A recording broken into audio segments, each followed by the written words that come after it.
Connie Pierce knew something was wrong when she saw her father's dining table in the back of Travis's truck. The truck was parked beside the house in Jacksonville, its tailgate down.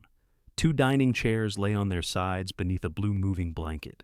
Frank's old floor lamp stuck out over the wheel well, still wearing the crooked shade Connie had meant to replace for him. She stopped at the curb with one hand on her car door. She had driven nearly 5 hours that morning after finishing the renovation contract in Bend. Her suitcase was in the trunk. Her work boots were behind the passenger seat, still carrying pale dust from the community center floor she'd spent 6 weeks repairing. She had expected to come home, shower, and meet her brother and sister at the house. She had not expected the house to look half emptied. Travis came through the front door carrying a cardboard box marked kitchen. At 62, he still moved quickly when money or inconvenience was involved. He stopped when he saw Connie. "You're early. I told you I'd be here by 2. It's not even 1. Connie looked at the box, then at the truck. "Why do you have Dad's table?" Travis lowered the box onto the porch. "Deborah didn't want it. That wasn't my question." The front screen opened behind him. Deborah stepped outside with Frank's ceramic mixing bowl held against her sweater. She was 58 and hated being caught between people, though she often avoided conflict by agreeing with whoever spoke first. "You made good time," she said. Connie didn't answer. Through the open door, she could see pale rectangles on the living room walls where pictures had hung. The clock above the fireplace was gone. So was the walnut cabinet Frank had built during the winter Connie turned 20. She walked past them into the house. The hallway smelled of furniture polish, packing tape, and the faint medicinal scent that had remained after Frank's final months. Connie had been with him through most of that time. She'd arranged the grab bars, changed the furnace filter, labeled his pills, and argued with the insurance company when they tried to send the wrong hospital bed.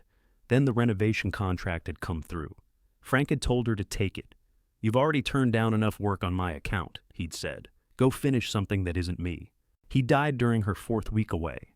Connie returned for the funeral, stayed 3 days, and went back only because the contractor had no one else who could finish the accessibility work. Travis had promised to handle the estate. Deborah had promised to check his figures. Connie believed them both. Now Frank's house sounded hollow beneath her shoes. She entered the kitchen. The drawers stood open. Masking tape labels showed where things had gone. Travis, Deborah, donation. There was no label with Connie's name. A yellow legal pad sat on the counter beside a calculator and 3 empty coffee cups. Travis followed her inside. "We divided the personal property yesterday," he said. "There wasn't any point holding everything up. You knew I was coming today. You said after the contract. I gave you the date." Deborah set down the mixing bowl. "Connie, we thought you wouldn't care about most of this." Connie pulled open the drawer where Frank had kept his good knives. "Empty. You thought I wouldn't care to be asked?" "That's not what she means," Travis said. He reached for a folder beside the legal pad. Connie recognized the green paper cover. He had mailed it to her in Bend shortly after the funeral. He'd put orange tabs beside the places she needed to sign. She'd called him before signing. "This only lets you pay the bills and divide the listed estate?" she had asked. "That's all it is," he'd said. "It saves us from waiting on formal notices. We all get the same accounting." Connie had signed before leaving for the worksite the next morning. She had trusted the inventory because it was their father's estate, not a used car deal. Travis opened the folder now. "You waived formal notice and approved the settlement process. I approved the list you sent. And this is that list." He placed several pages on the counter. Connie read standing up. The house had been sold to a local buyer. Closing was scheduled for the following week. Frank's savings had been divided after funeral costs, medical balances, and executor expenses. Travis had taken the utility trailer, riding mower, and most of the shop equipment as part of his share. Deborah had accepted cash, furniture, and Frank's car. Beside Connie's name was a distribution amount far smaller than she expected. She read the deductions twice. "What is administrative reimbursement?" "My expenses," Travis said. "Mileage, time, cleanup, dump fees." "You charge the estate for your time? I've been here every day while you were getting paid in Bend." Connie looked up slowly. "I was working because Dad told me to work. No one said otherwise. You just did." Deborah drew a finger around a coffee stain on the counter. She had seen the figure before Connie arrived. She hadn't liked it, but Travis had told her executors were allowed reasonable expenses. Asking more questions would have delayed the house sale, and Deborah wanted the whole difficult business finished. Connie turned another page. Where's the cottage? Travis gave a short breath through his nose. Here we go. It isn't on the inventory. The cottage was never formally part of the estate. Connie looked at Deborah. Did you notice that? I knew it wasn't listed. That isn't what I asked. Deborah glanced toward Travis. That was answer enough. Frank's toll cottage stood outside town, on Old Stage Road. It was a narrow, weathered building, left from the days when wagons paid to use the old route. Frank had acquired it years ago, and spent occasional weekends there clearing brush, patching shutters, and fussing over a drainage ditch that never stayed clear for long.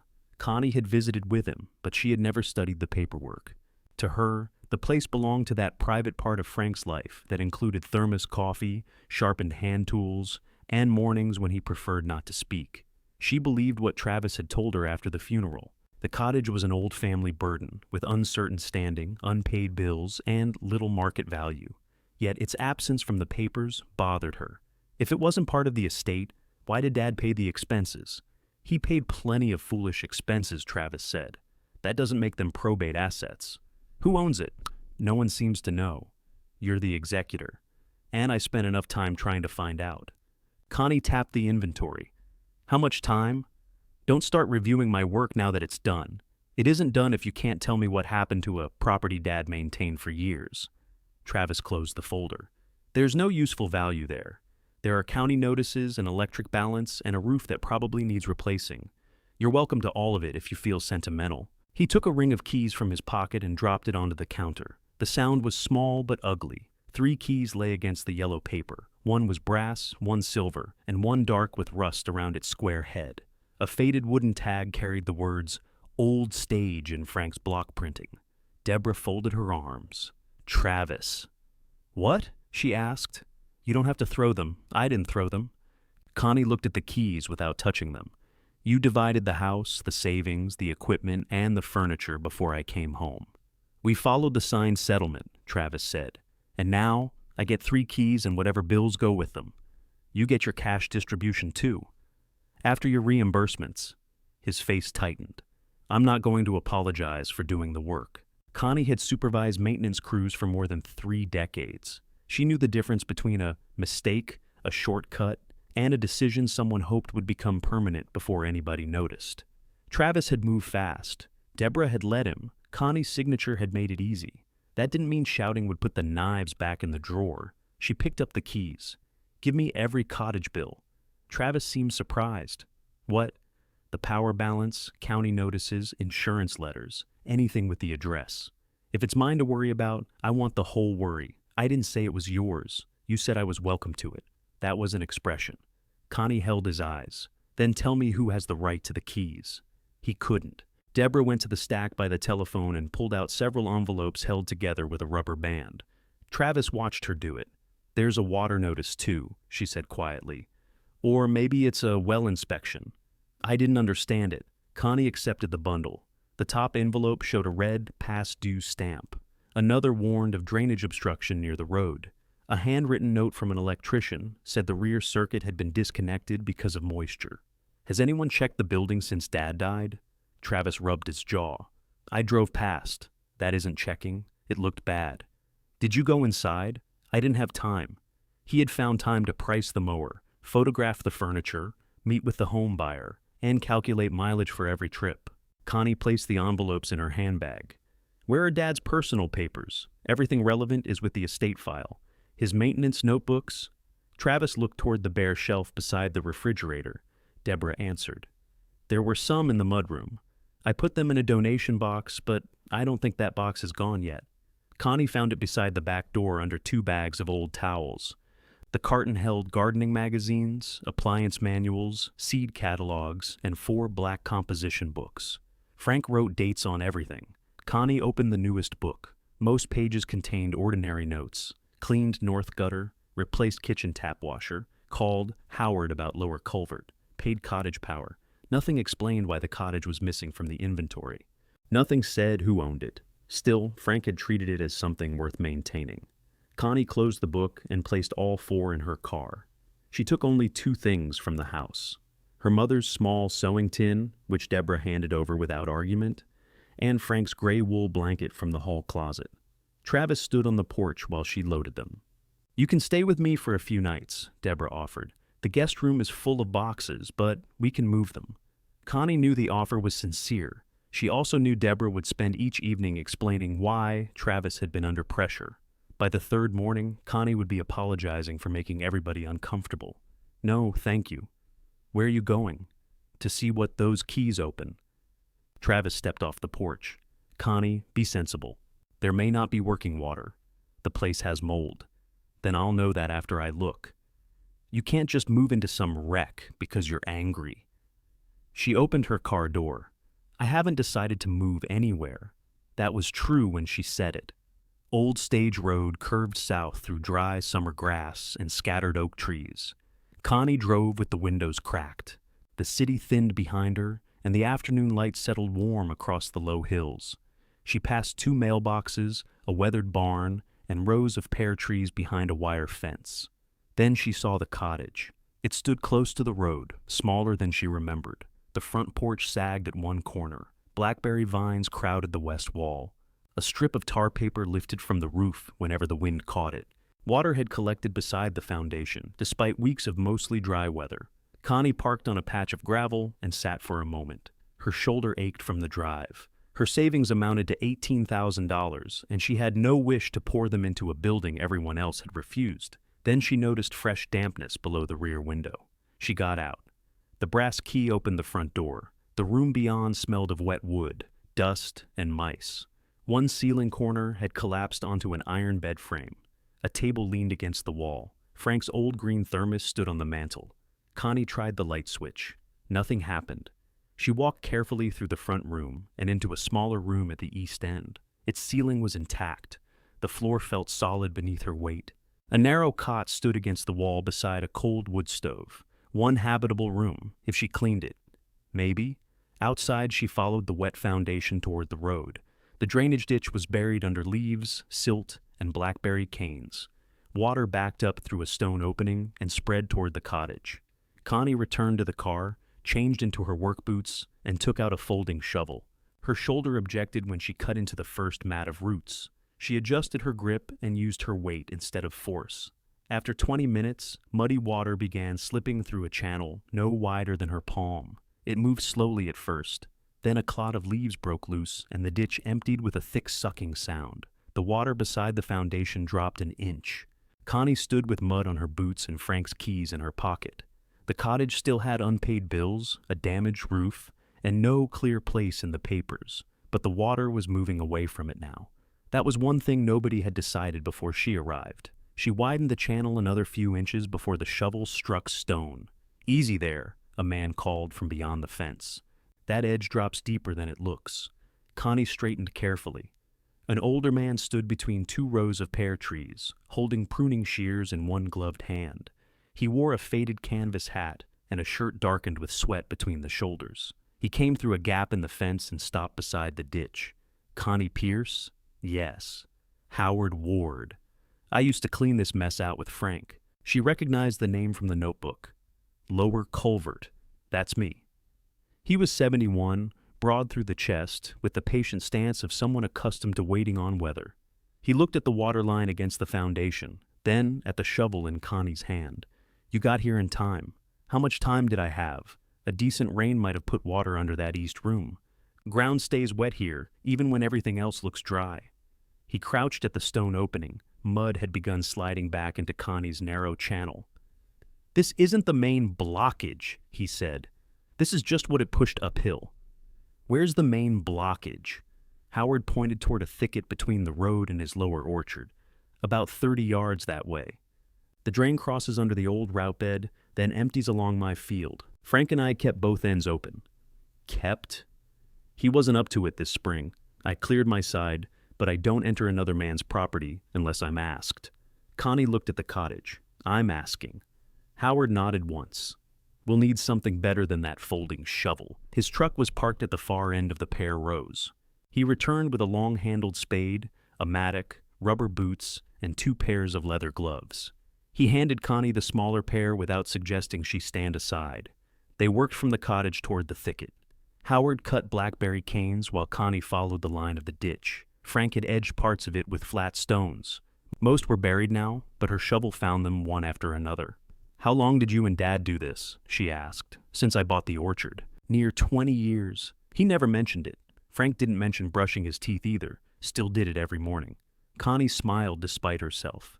At the thicket, the ditch disappeared under a bank of packed leaves and silt. Howard drove the mattock into the blockage, then stopped and looked at her. "You see that darker water?" "Yes, it's holding more pressure than it ought to." "We opened from the side, not in front." They took turns loosening the bank. Connie's shoulder began burning each time she lifted the spade. She shifted to clearing loose material with a rake Howard had brought. He noticed the adjustment, but said nothing. When the blockage finally gave, brown water rushed through the opening and slapped against the far stones. A branch spun out, followed by leaves, 2 crushed cans, and a length of rotten fence wire.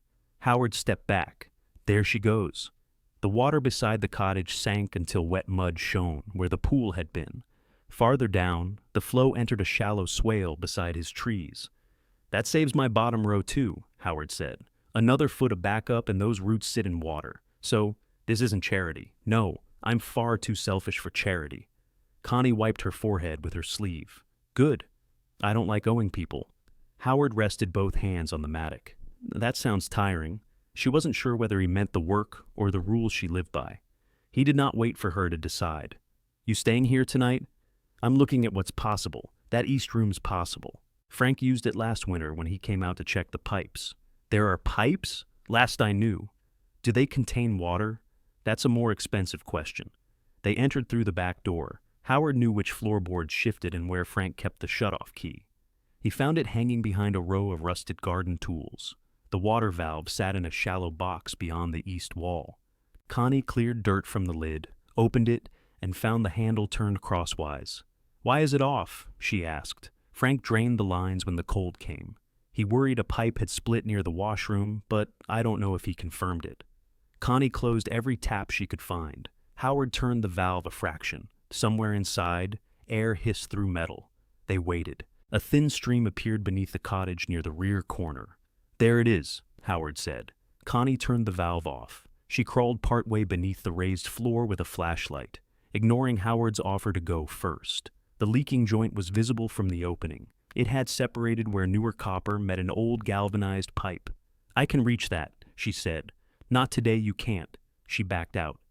"I've repaired worse. I believe you. Your right hand is shaking." Connie looked down. It was. Howard gathered the tools. "I've got 2 full water containers at the packing shed. You can borrow one. I can drive into town. You can." "Mine are already filled." She almost refused. Then she looked at the darkening sky and the mud dried across her work pants. "1 container," she said.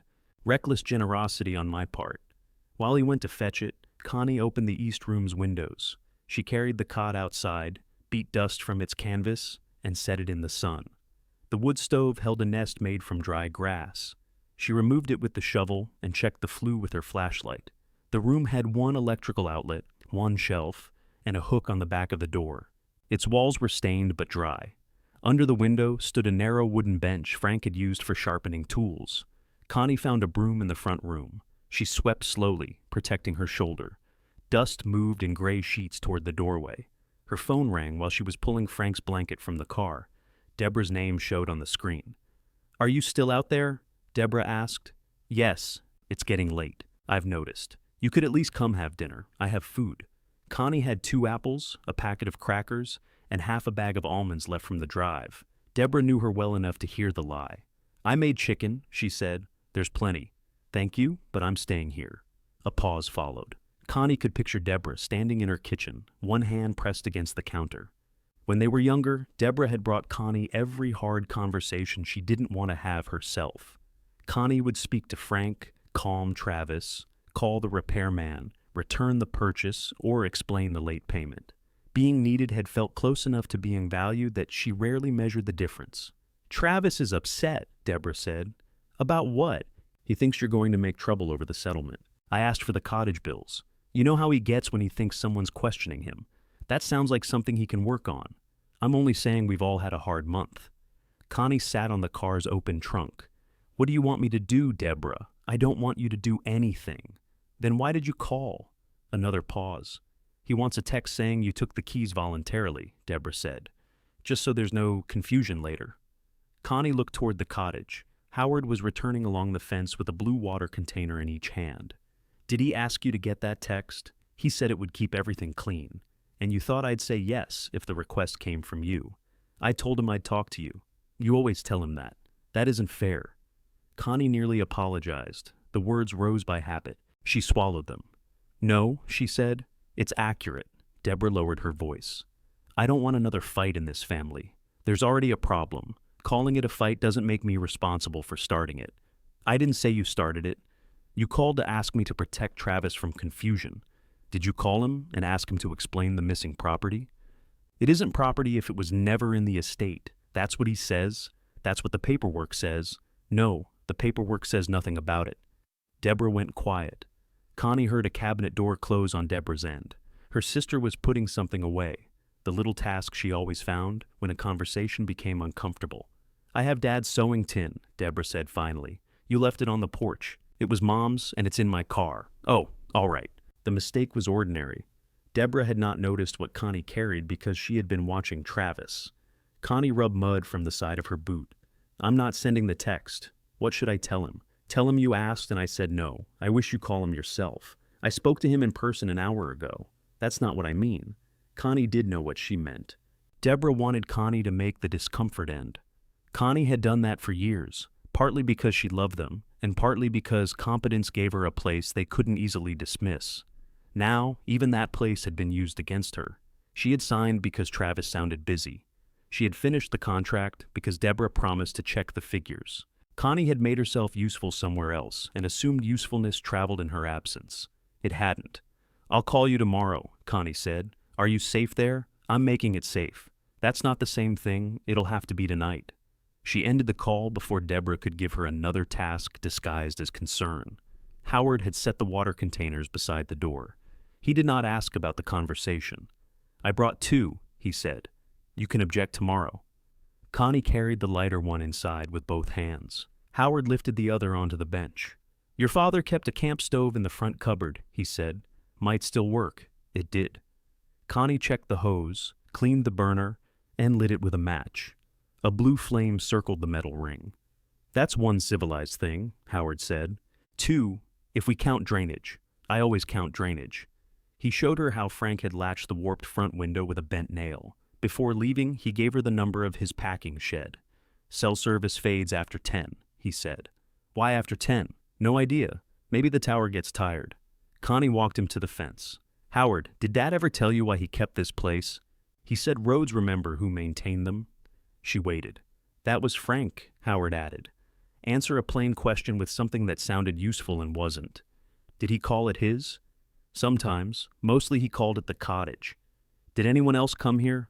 Not often. You, years back. A county worker now and then. Frank met somebody at the roadside last fall, but I was too far away to see who. What were they doing? Looking at the ditch, I thought. That answered little, but it confirmed one thing. Frank had still been tending the place near the end. It had not simply slipped from his attention. Howard returned to the orchard. Connie heated water and ate her crackers with one of the apples. She used an old saucepan to wash mud from her hands. By dusk, the east room held the cleaned cot, Frank's blanket, her suitcase, and the small lamp she kept in her car for work emergencies. Its battery cast a steady circle across the wall. She opened her suitcase. She had packed for a contract, not for losing access to a family house. Work clothes filled one side. The other held toiletries, 2 clean shirts, and the framed photograph she'd kept beside her bed in Bend. Frank stood between his 3 grown children at a summer picnic. Travis held the carving knife. Deborah leaned inward, smiling. Connie stood at the edge with a serving bowl in her hands. She had never noticed the bowl before. Connie placed the photograph face down on the shelf. Then she opened Frank's newest notebook and read every cottage entry from the beginning. Most were brief. Oil hinges, clear east drain, check marker after county grading, call Howard before rain. One entry from the previous autumn had been underlined twice. Keep old stage access open. No explanation followed. Connie turned to the inside cover. Frank had written 3 phone numbers there. Howard's was first. The second belonged to the power company. Beside the third, Frank had written only property records.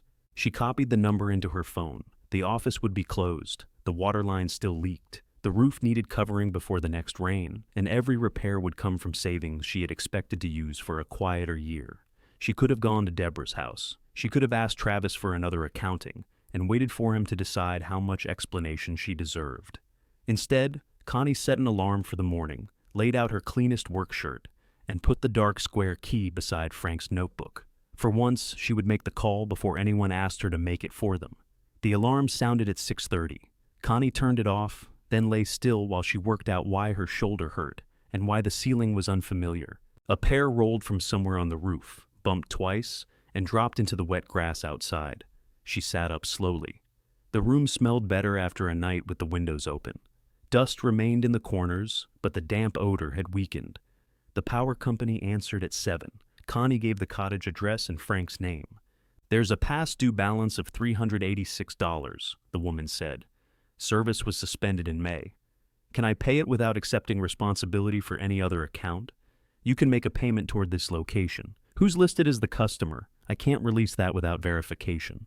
Is it still my father? I can't confirm that either." Connie paid the balance with her debit card. It was more than she wanted to spend on a building she might not own, but the disconnected rear circuit meant nothing could be tested without service. "Restoration may take until tomorrow," the woman said. "Is there a note about the unsafe circuit?" "Yes. Power can be restored to the front service panel. The tagged branch must remain off until it's inspected." That was useful. Connie wrote down the confirmation number in Frank's notebook.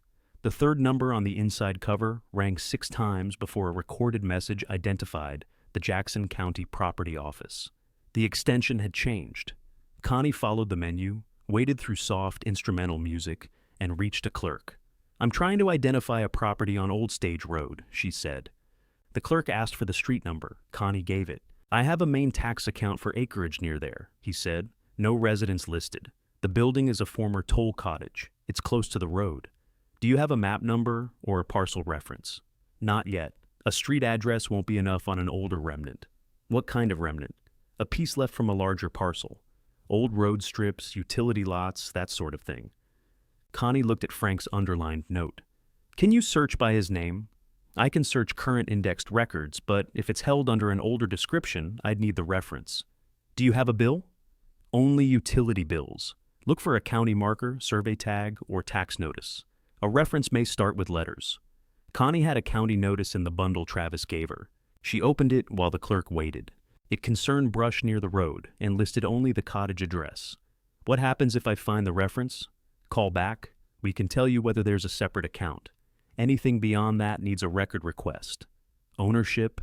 "For a full chain, you'd want the certified parcel history." "How long?" "Usually 5 business days." Connie wrote that down too. "Thank you." She hung up and reread Frank's line about checking a marker after county grading. Howard found her outside 20 minutes later. She had removed the blackberry canes from the west wall and laid them in a pile beside the drive.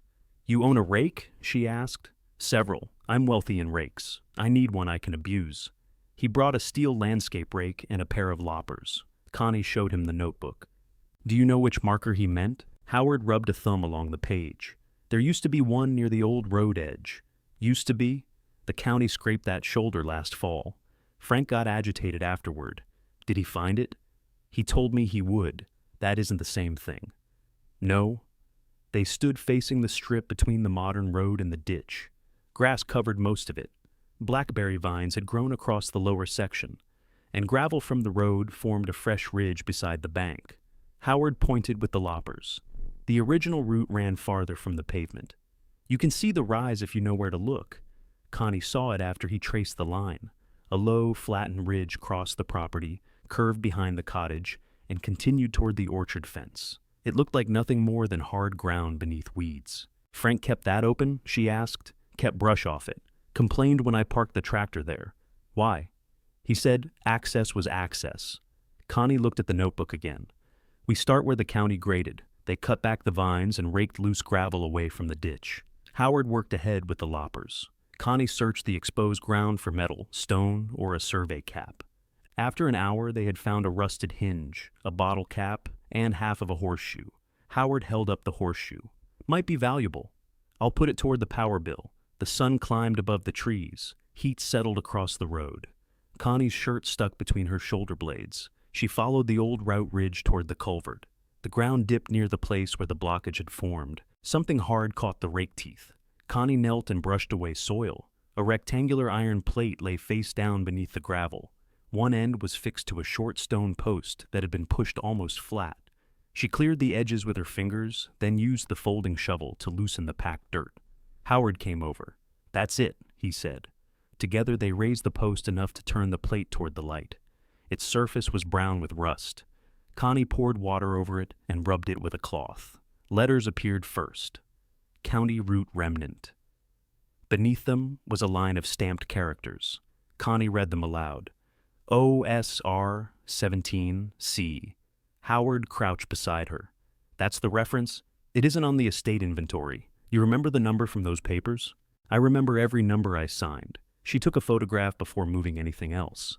Then she measured from the road edge, the ditch, and the cottage corner. She entered the measurements in the notebook and photographed the post from 4 directions. Howard watched with quiet approval. "Facilities manager," she said. "If it moves, record where it came from. If it doesn't move, record that too." Frank would have liked that. Dad would have said, "I used too many photographs." He would have liked it while complaining. The stone post leaned toward the ditch because road grading had pushed gravel against it. Its base remained firm. Connie and Howard removed the loose material, then braced it upright with flat stones, already lying nearby. They did not clean the metal aggressively. Connie had seen well-meaning maintenance workers destroy old markings with wire brushes. She removed only enough soil to keep the reference readable. When they finished, the route marker stood 12 inches above the grass. Connie called the property office from beside it. She reached a different clerk and gave the stamped reference. Keys clicked on the other end. "Yes," the clerk said. "That reference is active." Connie tightened her grip on the phone. "Active as what?" "A separately tracked parcel history. Cottage structure and route remnant. Separate from Frank Pierce's house. I can only tell you it has its own reference. It isn't part of the residential account at the Jacksonville address you gave me. Is it part of his estate? I can't interpret that. The parcel history should show the recorded chain. Can you tell me who the current owner is? The public index on this one is incomplete. The older description was corrected, and the current entry points back to the full packet. When was it corrected? I see a filing date in 2012, but not the instrument details on this screen. Connie looked at the marker. What do I need to request? A certified parcel history packet for reference OSR17C. It will include the map sheets and recorded entries tied to the correction. Can I order it now? Yes. There's a fee of $140. You can collect it in Medford when it's ready, or we can mail it. I'll collect it. The clerk took her information and payment. Connie wrote the order number beneath the power confirmation. "Allow 5 business days," the clerk said. "Possibly fewer, but don't rely on that. Will anyone notify the executor? Not for a public record order." Connie thanked her and ended the call. Howard stood near the marker with both hands on the rake. "So, it exists on paper. Something exists. That's more than you had this morning. It's also more than Travis put on the list. She did not call him. She had one reference and a clerk's refusal to interpret it. Travis would turn uncertainty into noise, and Deborah would ask Connie to wait until everyone felt calmer. Instead, she photographed the relevant estate inventory page. The main home, equipment, savings, and personal property all had identifying numbers. No entry matched the iron plate. No line mentioned the cottage or route remnant. The omission was no longer just an uneasy feeling. The county tracked something separately, and the family papers did not. Howard examined the ditch while Connie packed away the notebook. "This post sits close to the crossing," he said. "If we keep digging, we may find why the water backed up." They followed the root ridge another few yards. Beneath the weeds, a row of fitted stones curved toward the orchard. Part of the old drainage channel had collapsed where a wheel had crossed it. Howard pressed his boot against the loose edge. County grader may have done this, or a heavy truck. "Can we stabilize it? With stone and a proper drain sleeve. How much? If we do the work, a few hundred. If we hire the whole thing, more." Connie touched her shoulder. "We aren't doing all of it by hand." "Agreed." He looked toward a low row of pear trees. Their leaves had a yellow cast near the roots. If this crossing fails, water won't just reach the cottage, he said. It'll spread across my lower field. We got lucky yesterday. That changed the repair from shelter to obligation. Connie could leave the cottage, but she could not pretend the drainage threatened only a building nobody wanted. Get a price for the sleeve, she said. I'll get one too. We split materials. You don't know who owns this side. I know where the water goes. Before noon, Connie called 3 local suppliers. The first had nothing in stock. The second could deliver within a week. The third had a suitable section of pipe, but would hold it only until the next afternoon. She placed a deposit. The action felt good for roughly 10 seconds. Then she checked her account and saw the power payment, record fee, and pipe deposit grouped together. Small numbers became serious when every answer carried an invoice. Howard drove home for lunch. Connie returned to the cottage and made a list on the back of an envelope. Drainage, water line, electrical inspection, roof cover, pest cleanup, door locks. She wrote estimated costs beside each item. Even conservative figures reached several $1,000s. A proper roof could consume much more. Her $18,000 had been a cushion. It was money for slow months, medical appointments, and the shoulder treatment she had postponed twice. Here, it could disappear into rot, wire, stone, and unanswered ownership. The power came on shortly after 1. A single bulb in the front room flickered, dimmed, then held steady. Connie stood beneath it with her hand on the switch. Her payment had worked. The front circuit was alive, the refrigerator outlet tested safely, and the cottage no longer depended entirely on batteries. Then she heard a soft tapping inside the west wall. She turned off the refrigerator and listened. The tapping continued, followed by the faint scratch of water where no water should have been moving. Outside, the ditch was flowing properly. The sound came from within the wall, behind the old toll counter fixed along the front room. Connie removed 2 loose drawers and aimed her flashlight through the opening. A narrow section of wall had been boxed out behind the counter. Its boards were older than the newer paneling around them, and one carried a row of square nail heads. The dampness had reached the bottom edge. She did not pry it open. Not yet. First, she shut off the cottage water valve, though it was already barely open. Then she placed a bucket beneath the stain and moved Frank's papers to the dry east room. On the counter, beside a patch of lifted paint, someone had penciled 3 letters so lightly she almost missed them. O.S.R. Connie set Frank's notebook beside the mark. Whatever the certified packet contained, the county reference did not belong only to a buried plate beside the road. Frank had carried it inside, and he had built around something he meant to keep dry. She found a screwdriver in Frank's garden tool drawer and removed the counter's 2 lower panels. The tapping grew clearer. A thin copper line ran behind the woodwork toward an old sink that had been removed years ago. Someone had capped it with a threaded fitting, but the seal had failed. Even with the outside valve nearly closed, water gathered at the joint and fell against a metal bracket. Connie placed a shallow pan beneath it. The leak was small enough to repair, provided the pipe did not crumble when she touched it. The box section beside the line was different. Its boards had been fitted between the wall studs, making a dry compartment behind the counter.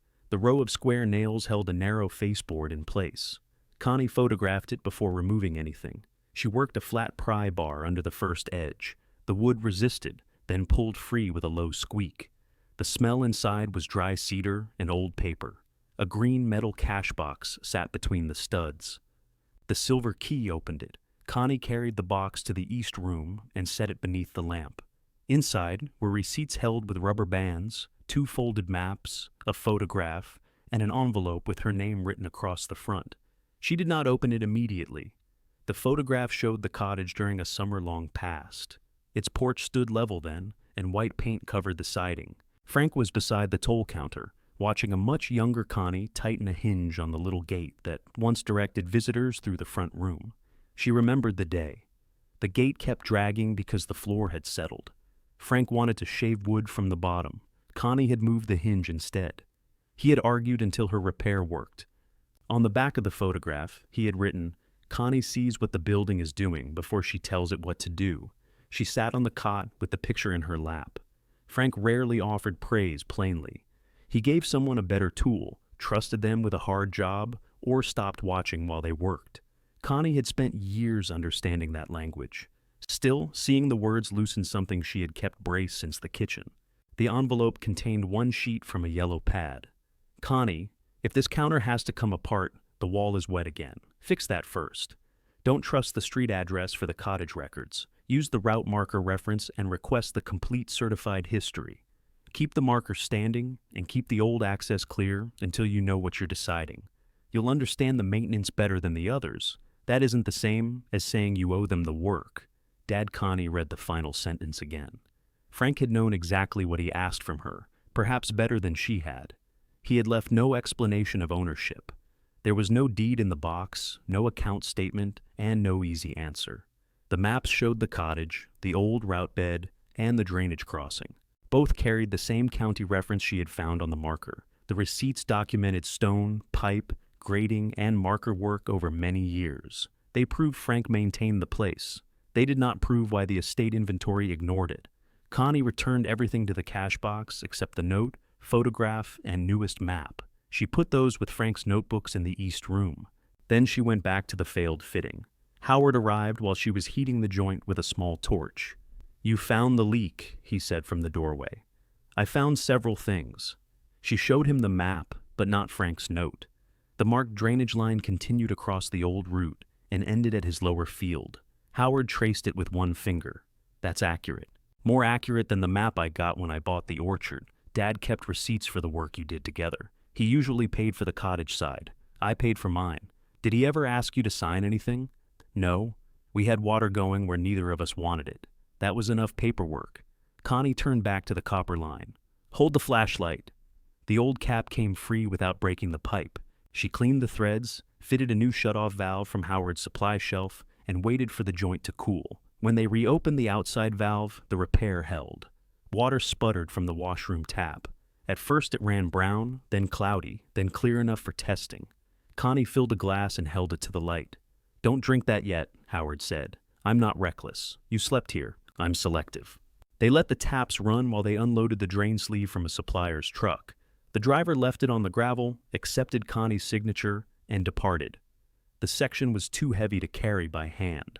Howard brought his small tractor through the orchard gate and lifted it with a chain. Connie guided the pipe into place while he lowered the bucket. She had planned the installation on paper first. The sleeve needed enough fall to move water without washing soil from beneath the old route. They laid stone, checked the grade, adjusted it, and checked again. Howard wanted to add more gravel beneath the outlet. Connie disagreed. "That'll raise the end. Only half an inch. Half an inch holds water back." He studied the level, scraped away the extra gravel, and checked again. "You're right," he said. Travis would have treated those words like a personal loss. Howard said them as if accuracy belonged to whoever found it. By mid-afternoon, the drain sleeve sat beneath the crossing. Water passed cleanly through it toward the orchard swale. The stone root bed above remained intact, and the county marker stood clear of the work. Connie's shoulder throbbed. She had lifted less than Howard, but every reach had pulled at the old injury. When she tried to raise her arm above chest height, the joint stopped her. Howard saw it. "No roof work today." "I wasn't planning roof work. You've looked at that loose tar paper 6 times. Looking is free, so is sitting down." She sat on the porch step because he was right, and because refusing would have made a performance of it. A car turned from Old Stage Road and pulled onto the gravel. Deborah got out carrying a covered baking dish and a paper grocery bag. "I brought the chicken," she said. Her eyes moved from the drain crossing to the cleared west wall. She looked surprised by the open windows and the steady light inside. "You have power, front circuit only, and water? Running, not cleared for drinking?" Deborah handed her the grocery bag. It held bread, coffee, soap, paper towels, and a bag of ice. "You didn't need to buy this. I know." It was the right answer. Connie moved the bag inside. Deborah followed and stopped at the toll counter. The faceboard remained open. "What happened there?" "A pipe leaked." "Is that all?" Connie looked at her. "What do you mean?" "Travis said you were digging through Dad's papers." "Travis hasn't been here. I told him about the notebooks." "You told him after he sent you to ask for a text?" Deborah's mouth tightened. "I talked to my brother." "So do I." "You don't need to carry information between us." "I wasn't carrying information." "You called him, told him what I had, and then came here to find out what I found." "That's not why I came." Connie believed the food was genuine. She also believed Deborah wanted something she would rather not name. Howard gathered his tools near the crossing. "I'll check the lower drain," he said. He walked toward the orchard, giving them privacy without making a show of it. Deborah set the dish on the clean end of the counter. Did you find something? A county reference. What does that mean? The cottage and part of the old route were tracked separately from Dad's house. Deborah blinked. Separately owned? I don't know yet. But you think Travis missed it? I know it isn't on the inventory. He said there were no formal property papers. Where did he look? In Dad's desk, the bank box, the file cabinet at the house. Did either of you come here? Deborah looked at the open compartment. No. That was the small truth Connie needed from her.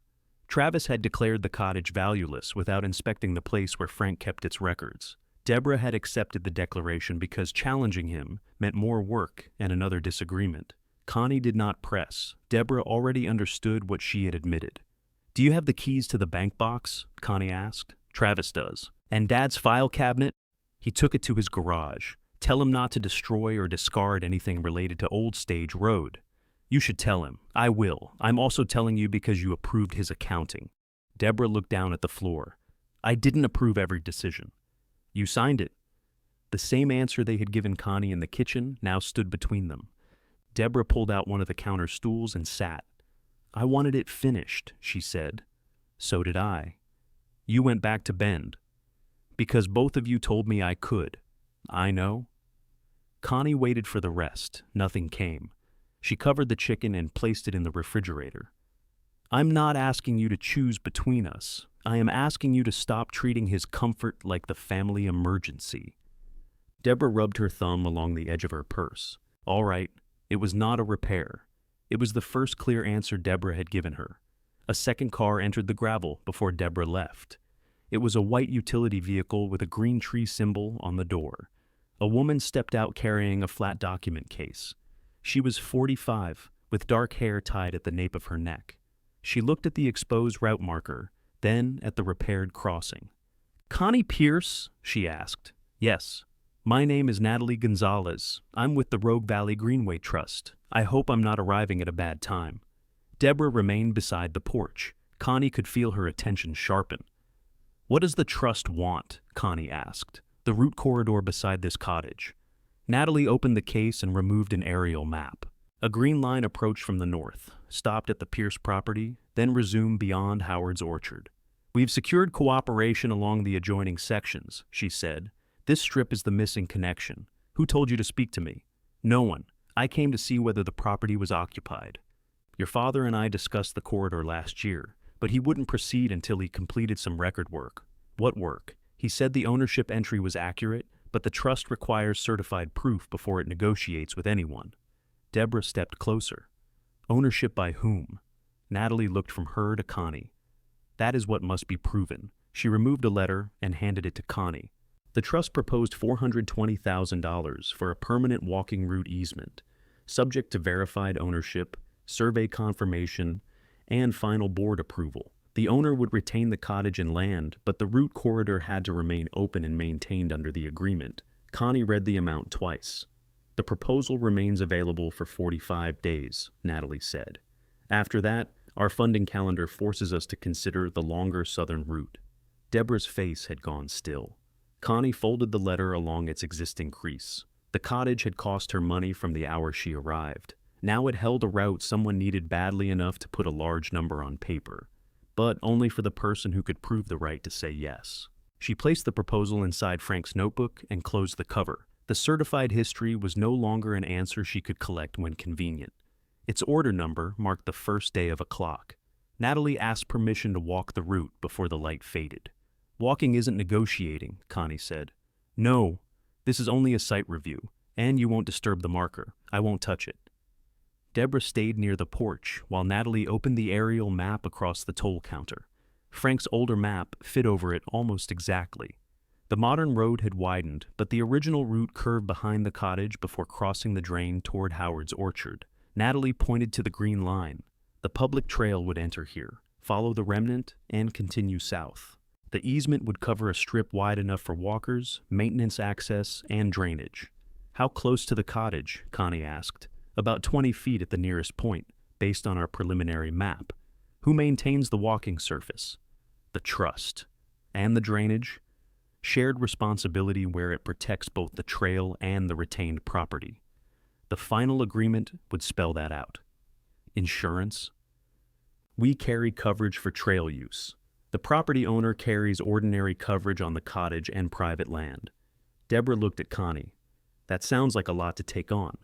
It is, Connie said. Natalie did not pretend otherwise. The payment is for permanent access. It also brings permanent duties. That made Connie trust her more than an easy sales pitch would have. They walked outside. Howard joined them at the marker, and Natalie explained why the corridor mattered. The trust had agreements north and south of Old Stage Road. Without this section, walkers would have to use a shoulder with poor visibility, or the trust would have to build along the southern route. Why not use the shoulder? Howard asked. 2 blind curves and no safe width. We won't direct people there. Good. Natalie followed the old route ridge, comparing Frank's map with the land. Connie pointed out the repaired drain sleeve and the stones Frank had set along the channel. At the orchard fence, the route narrowed between a pear row and a rocky rise. This is the controlling width, Natalie said. If the recorded corridor matches Frank's map, it gives us enough room. If it doesn't, the proposal may have to change. How much change? Connie asked. I can't say until the record and survey agree. There was the complication inside the number. The trust did not need the cottage because it was charming. It needed a precise strip of ground. If the paper line failed to match the physical route, the offer could shrink or disappear. Howard folded his arms. Frank replaced a marker near this fence years back. Replaced or reset? Natalie asked. Reset. Same stone as far as I know. Do you remember who was present? A county crew. I didn't catch names. Natalie made a note. The surviving markers will need authentication. The one by the road is encouraging, but we'll need a surveyor to confirm the line. Connie looked along the route. Does the trust arrange that? We arrange and pay for the survey after the owner provides a certified history, showing authority to grant the easement. So, proof first, then survey. Yes. And your 45 days keep running. Yes. Natalie met her eyes. She understood that deadlines often shifted costs onto whoever had less information. I can ask the board to reserve a survey slot, she said. That won't extend the proposal, but it may save several days. Reserve it. I'll need your permission to list you as the site contact. Site contact only. Natalie wrote that carefully. Deborah had followed the conversation without speaking. The amount on the letter had changed the way she looked at the cottage. The broken porch and lifted tar paper no longer seemed like proof that Travis had been right. They looked like barriers between the family and money. If this turns out to be Dad's property, she said, wouldn't the payment belong to all 3 of us? Natalie closed her case. The trust will deal only with the proven owner. I'm asking Connie. Connie looked at her sister. I haven't proven anything, but if you do, then I'll know who has the decision. Deborah shifted her purse higher on her shoulder. It came from Dad. So did the house. I'm not trying to argue. You're asking me to promise a share before you know what the record says. I'm asking whether you'd be fair. Connie felt the old pull to reassure her. A quick promise would settle Deborah for the evening. It would also give away a decision Connie did not yet possess. I'll follow the record, she said. That's all I'm promising. Deborah left soon after. She hugged Connie briefly beside the car, an awkward movement because Connie's shoulder would not rise properly. You should get that looked at, Deborah said. I know. Will you call me when the packet's ready? I'll call when I have something I'm prepared to discuss. Deborah heard the boundary. She did not like it, but she nodded. Natalie gave Connie her card and a copy of the site map. Don't sign anything anyone brings you about this corridor, she said. Does that happen often? When land acquires a use, people sometimes become certain they always understood it. Natalie drove away. Connie watched Deborah's car follow her toward Jacksonville, then disappear around the bend. Howard examined the sky. Your brother will be here before breakfast. Deborah might wait. She might. She won't. Howard picked up his rake. No. Travis arrived before sunset. He drove too fast over the gravel and stopped close to the porch. He got out holding his phone. What is a Greenway Trust doing here? Connie remained seated on the step. She had an ice pack wrapped in a towel against her shoulder. You should ask them. I'm asking you. They're interested in the old route corridor. For what? A walking route. And they offered money. Connie looked toward Howard's orchard. Deborah works quickly when she wants peace. How much? You already know. Travis's face flushed. She said she saw a letter. She did. You had no right discussing estate property without me. I discussed a corridor that isn't listed in the estate. That doesn't mean it isn't estate property. It means you didn't account for it. He stepped closer. You signed the settlement. The settlement covered the inventory you gave me. Any property Dad owned belongs in the estate, whether somebody typed it on a page or not. Then, why did you tell me it had no formal place in the estate? Because there was no usable paperwork. Now, some private group waves money around, and suddenly you're acting like you own a road. I haven't said I own anything. You took possession. You gave me the keys. I let you inspect the place. You called it mine to worry about. That is not a legal transfer. Connie stood, keeping the ice pack against her shoulder. Then tell me what you want. If you're going to occupy the cottage, you pay every expense. Power, repairs, insurance, taxes, all of it. Otherwise, hand over the keys until this is sorted out. The demand was meant to force a retreat. Travis expected the roof, bills, and uncertainty to outweigh Connie's patience. She took her phone from her pocket. I'll pay cottage expenses while I'm occupying it, she said. Send me copies of any bills you receive. The keys stay with me. You can't have both possession and no responsibility. I just accepted responsibility. Temporary payment doesn't establish ownership. I didn't say it did. His argument had nowhere to go without admitting he wanted control because the trust had shown interest. Connie opened her email and typed while he watched. What are you doing? Sending a written request for the full estate accounting, the appraiser's instructions, and every old stage document in Dad's file cabinet. I already gave you the accounting. You gave me a summary. You waived the detailed report. I'm still asking for the records. He stared at her phone. You think I hid something. I think you decided something had no value before you checked its separate reference. There was no separate reference in the file. How do you know? Because I went through it. Did you search OSR 17C? He hesitated. No, he said. I searched Dad's name and the cottage address. That was useful. The same address that had failed Connie on the county call had guided Travis's estate search. Who gave the appraiser the asset list? She asked. I did. Did you include the cottage? It wasn't marketable. That wasn't my question. No? Did you include the route corridor?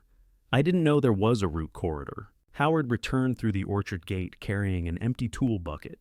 Travis glanced at him, unhappy to have a witness. Connie lowered her phone. Send the records by Friday. I have work. So did I when you mailed me the waiver. He looked at the cottage, the cleared ditch, and the light through the front window.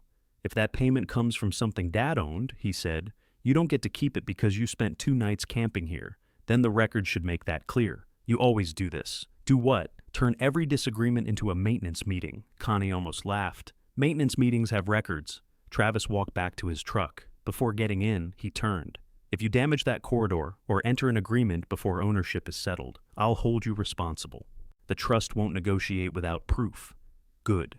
He drove away, scattering gravel toward the drainage channel they had just repaired. Howard waited until the truck disappeared. He knew less than he sounded like he knew.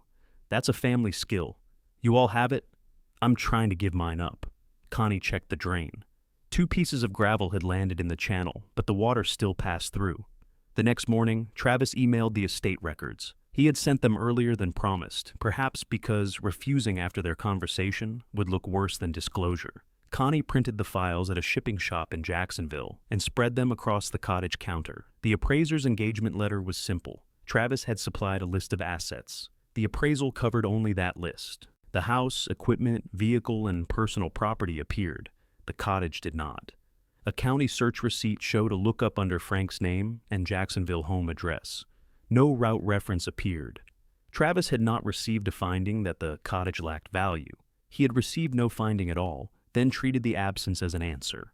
Connie marked the search receipt with a yellow tab. Howard read it from the other side of the counter. Can that undo the settlement? I don't know, and I'm not trying to undo it.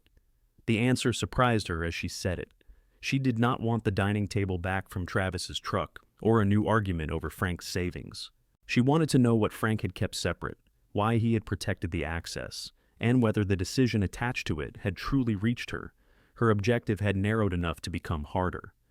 A message from Natalie arrived while they were reviewing the map. The trust had reserved a survey appointment 12 days away. If Connie could not provide proof before then, the slot would be released. Connie added the date to the first page of Frank's notebook.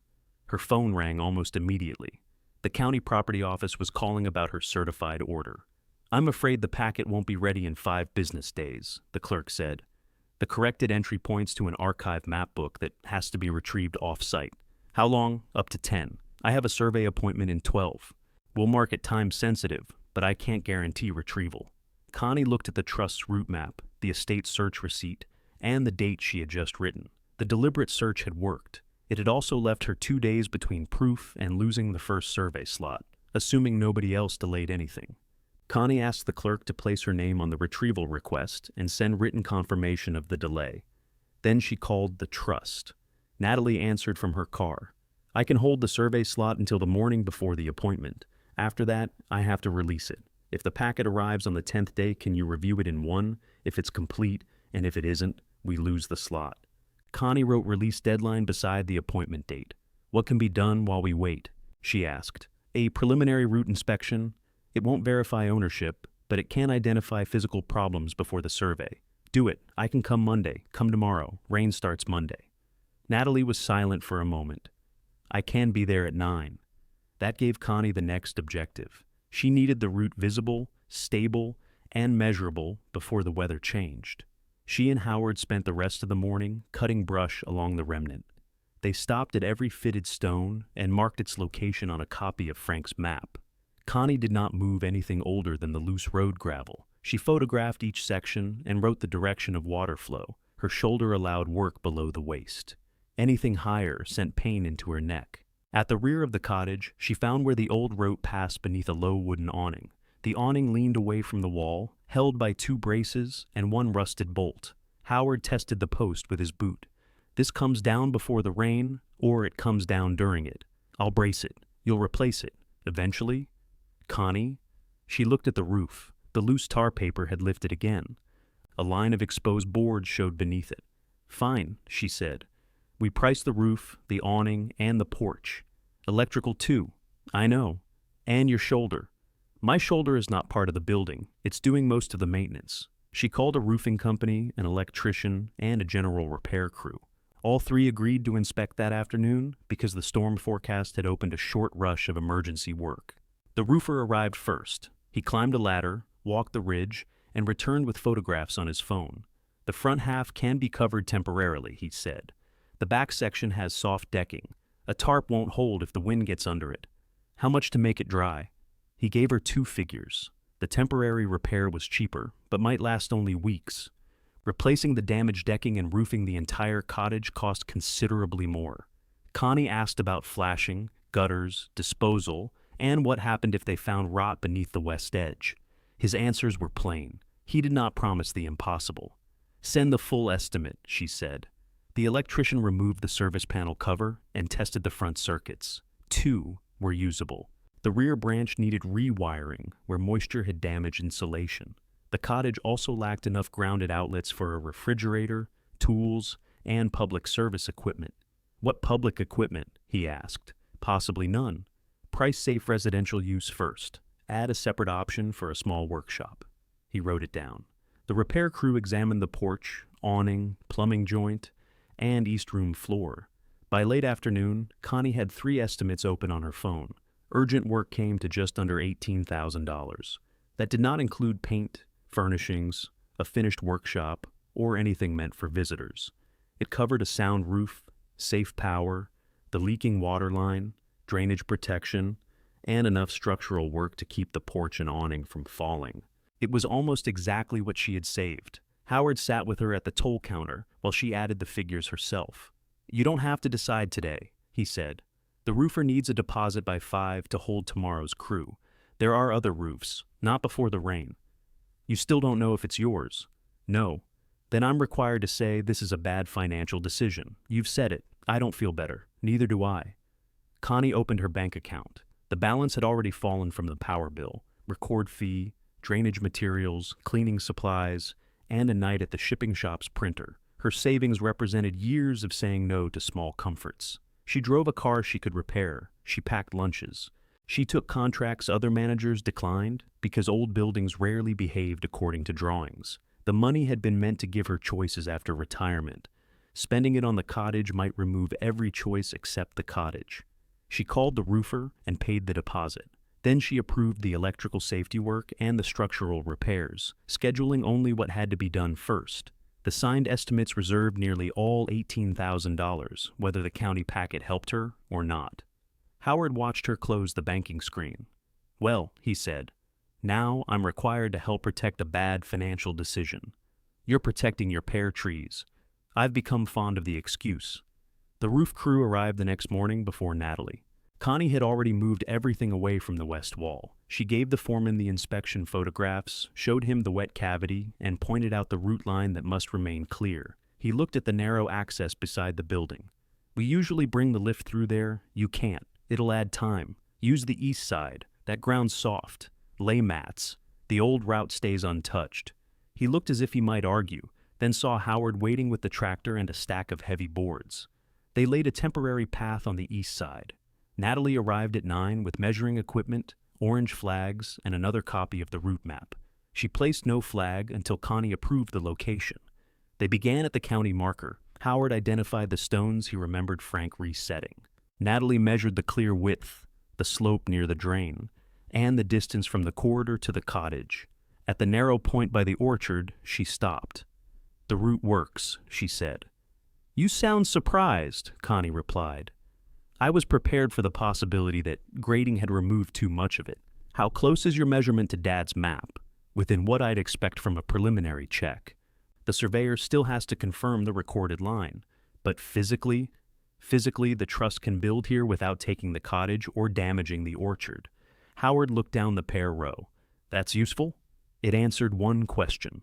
The corridor was not only a line in an old record, it remained usable on the ground. The answer created another cost. Natalie walked the route again, this time describing what an easement would mean after construction. Walkers would pass during daylight hours. The trust would install signs and maintain the trail surface. Emergency and maintenance vehicles would need limited access. The cottage owner could operate a small service for trail users, but could not block the corridor or build across it. "You'd still own the land," Natalie said. "The trust would own the right to use the defined strip." "And if the drain fails?" Connie asked. "The agreement needs a maintenance plan." Frank raised that too. What did he ask for? Shared inspection before the wet season. He wanted the trust responsible for anything caused by trail construction. Reasonable. He was very specific. He usually was after pretending not to care. Natalie smiled. He also asked whether the cottage could remain residential. And, yes, outside the easement strip. Connie looked through the east room window. Her cot was visible beneath Frank's blanket. The little camp stove sat on the bench. For 3 nights, she had treated the room as emergency shelter. "Did he mention me?" she asked. Natalie chose her answer carefully. "He said someone in his family understood maintenance. He did not give me authority to approach that person. That was all she knew, and she would not decorate it." A crash sounded from the roof. Connie turned sharply. Pain caught her shoulder before she took a step. One of the crew members appeared at the edge and called down. "Just rotten decking." "We're all right." The foreman came around the cottage a few minutes later with another photograph. Rod extended farther than the inspection showed. A strip above the hidden compartment had to be replaced.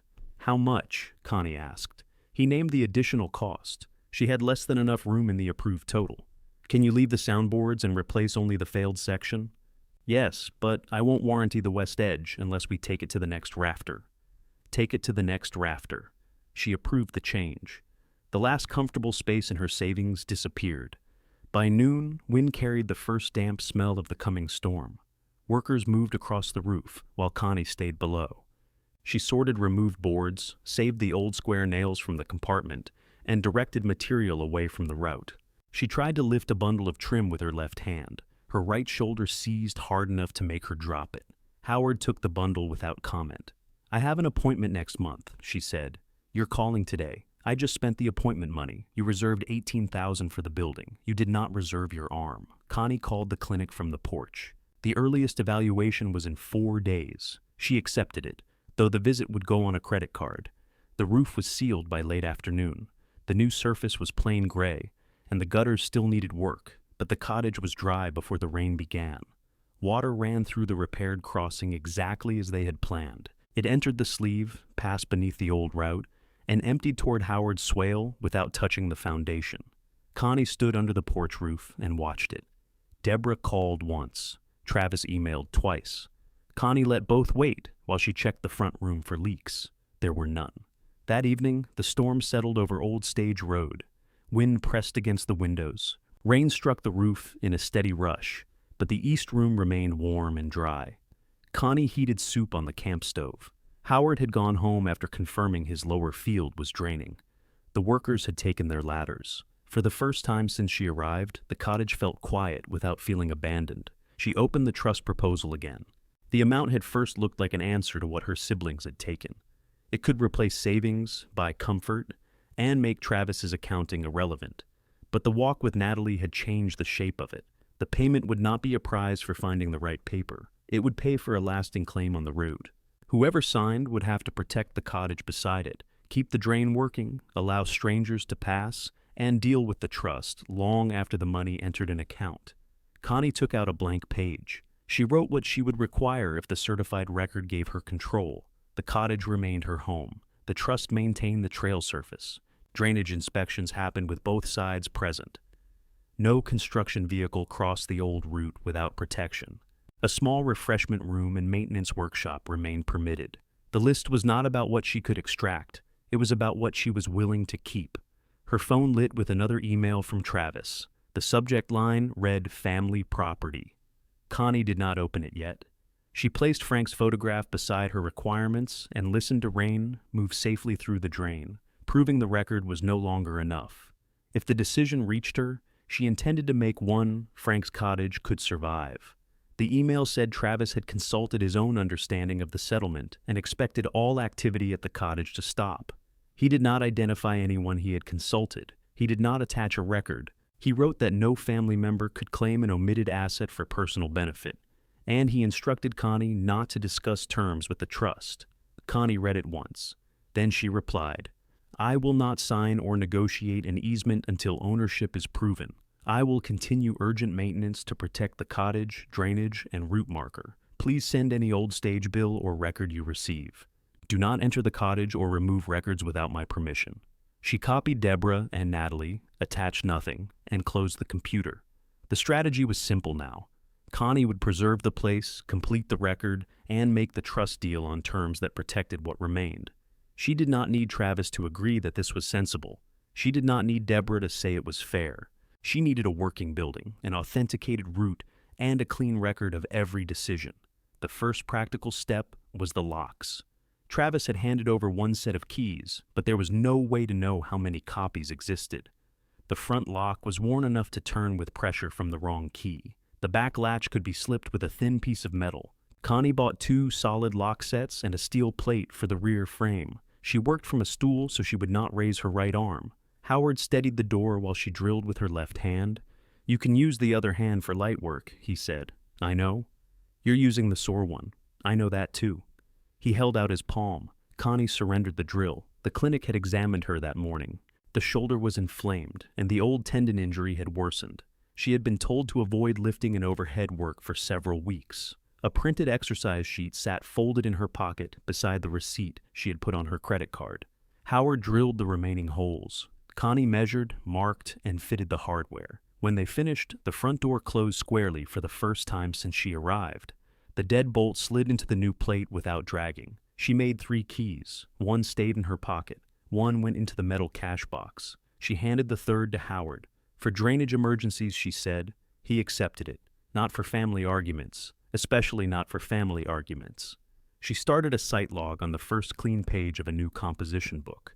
Every visitor signed in. Every repair receipt went into a labeled envelope.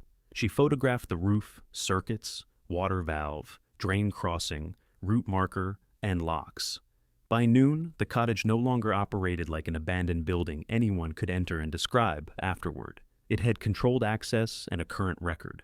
Connie's phone rang while she was testing the back door. The county packet was ready. She looked at the time. The property office closed at 4. "I can get you there by 3, Howard said. "I have a car.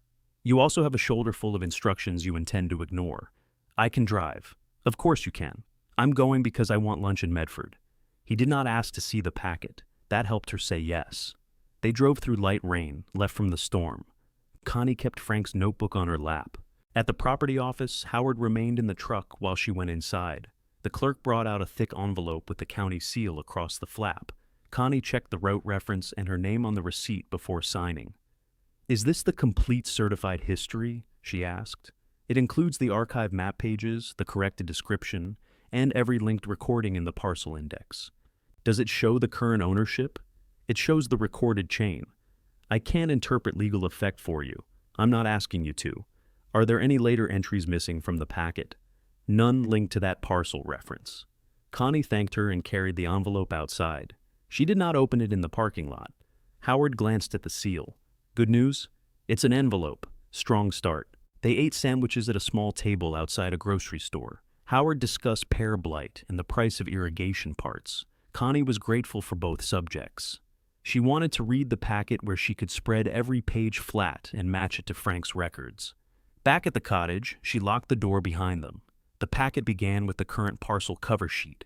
The cottage and root remnant appeared under the reference from the iron marker. The main house account appeared only in a note explaining that the properties were separately assessed. Connie placed Travis's estate inventory beside it. The cottage was not hidden inside another line. It was absent. She turned the page. A recorded transfer from 1994 showed Frank's acquisition of the Toll Cottage and root remnant. The description was old and difficult to follow, using stone points, road bends, and distances from markers. The next pages tracked assessments and corrections. Frank had paid the account separately year after year.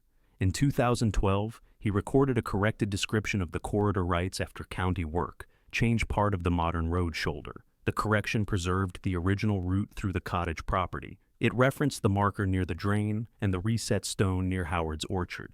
Howard leaned closer.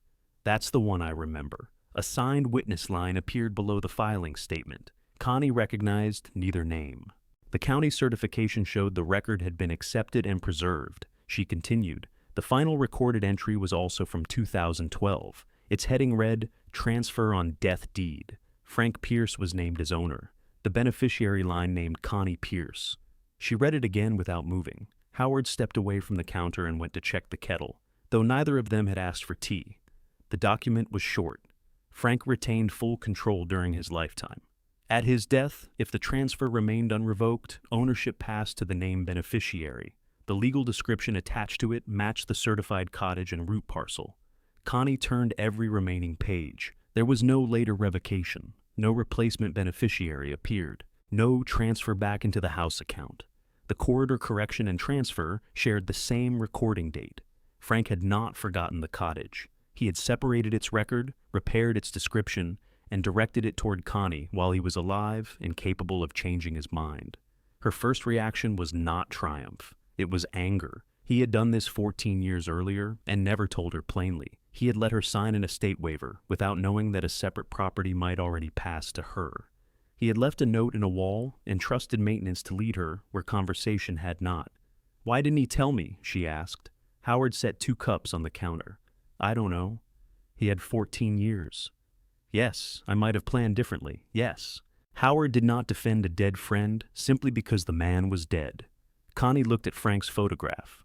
She remembered every time he had asked her to check a gutter, read a service agreement, or look at a strange sound in the furnace. She had accepted those requests as affection because that was how he gave affection. The transfer showed trust.